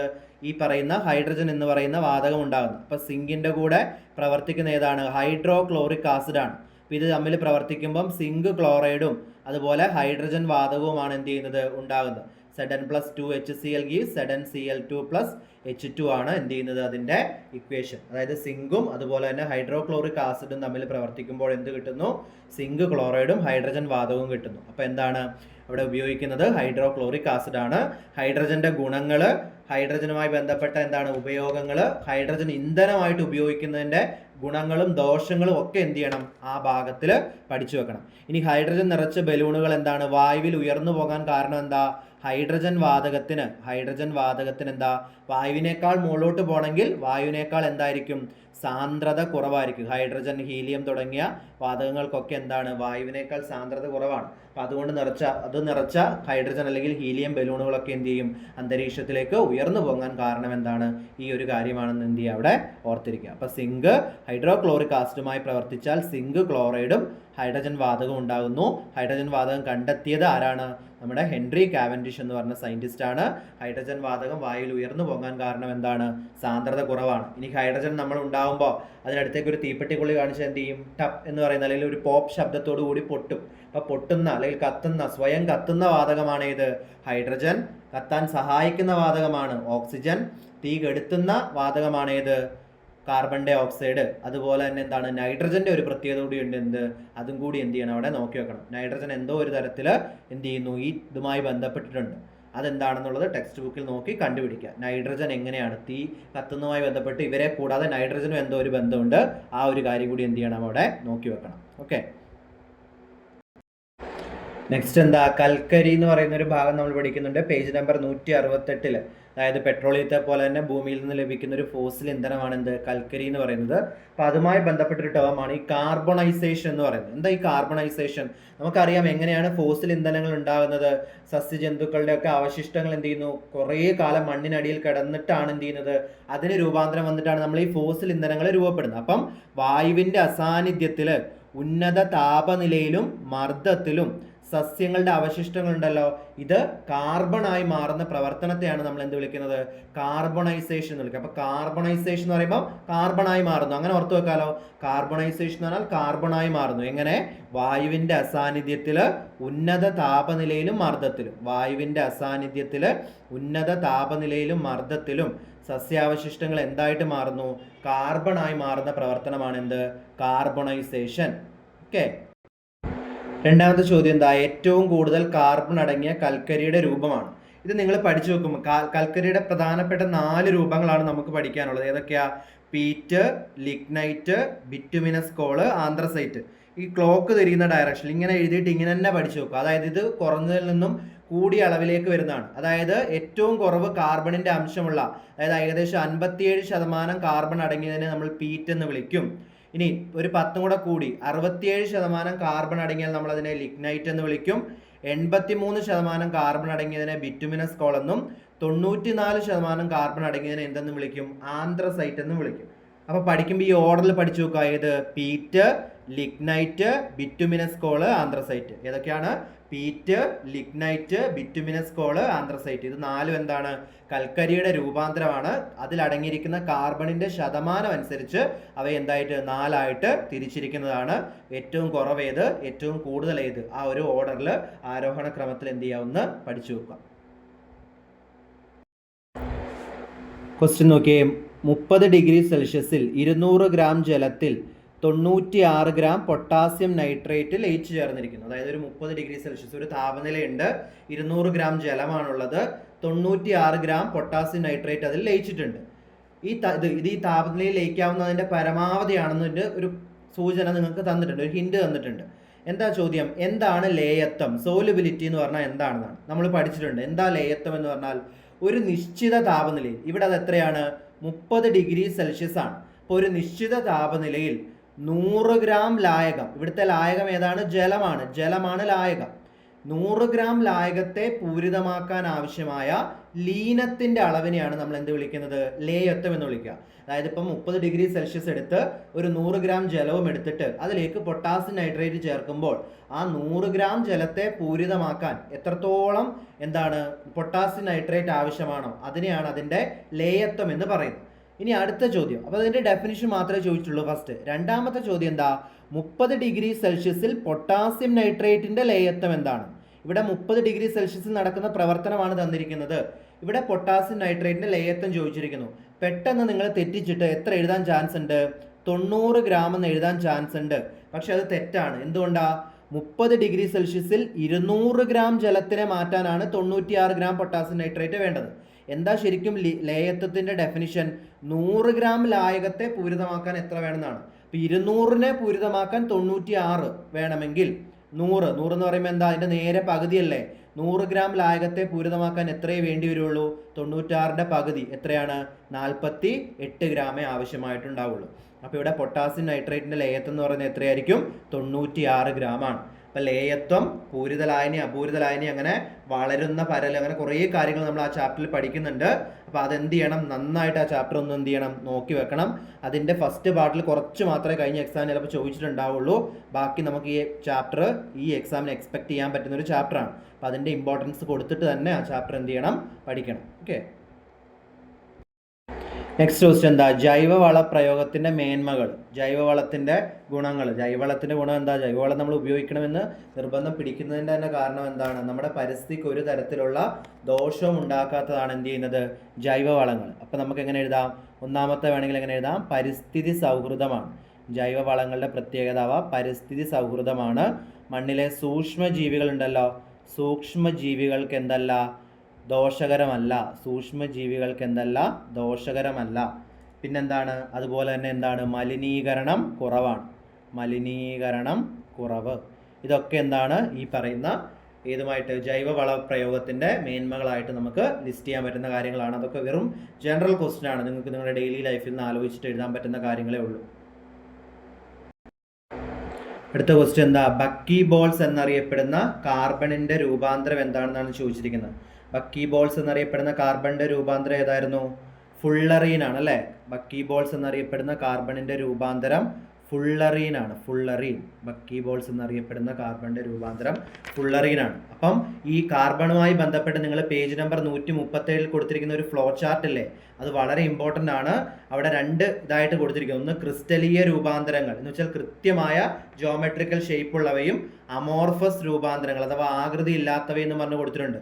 ഈ ക്രിസ്റ്റലീയ രൂപാന്തരത്തിൽ വരുന്നതാണ് ഏതൊക്കെ? വജ്രം, ഗ്രാഫൈറ്റ്, ഫുള്ളറീൻ, ഗ്രഫീൻ തുടങ്ങിയവയൊക്കെ ക്രിസ്റ്റലീയ രൂപാന്തരങ്ങളിൽ വരുന്നതാണ്. അവയുടെ പ്രത്യേകതകൾ, അതായത് വൈദ്യുതിയെ കടത്തിവിടുവോ ഇല്ലയോ, അങ്ങനെ സ്വതന്ത്രമായ ഇലക്ട്രോണുകൾ ഉണ്ടോ ഇല്ലയോ, സംയോജകത എത്രയാണെന്ന് പറഞ്ഞ കുറേ പ്രോപ്പർട്ടി നമ്മൾ പഠിക്കുന്നില്ലേ, അത് നല്ല പ്രാധാന്യം കൊടുത്ത് എന്ത് ചെയ്യണം? അവിടെ പഠിക്കണം.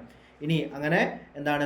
കൃത്യമായ ആകൃതി ഇല്ലാതെ വരുന്നവരാണ് ഏതൊക്കെ? ചാർക്കോള്, കോക്ക്, വിളക്കുകരി, കൽക്കരി, അതുപോലെ തന്നെ എന്താണ്? അതൊക്കെ എന്തിൽ വരുന്നതാണ്? അമോർഫസ് രൂപാന്തരങ്ങളാണ്. ഇത് പ്രധാനമായിട്ടും അവയുടെ പ്രത്യേകതകൾ, ഈ പറയുന്ന ക്രിസ്റ്റലീയ രൂപാന്തരങ്ങളുടെ പ്രത്യേകതകൾ എടുത്തു തന്നെ പഠിക്കണം. നോക്കിയേ, ബന്ധം കണ്ടെത്തി പൂരിപ്പിക്കുക. സോഡാജലത്തിലെ ലായകം എന്ന് പറയുന്ന ഏതാണ്? ജലമാണ്.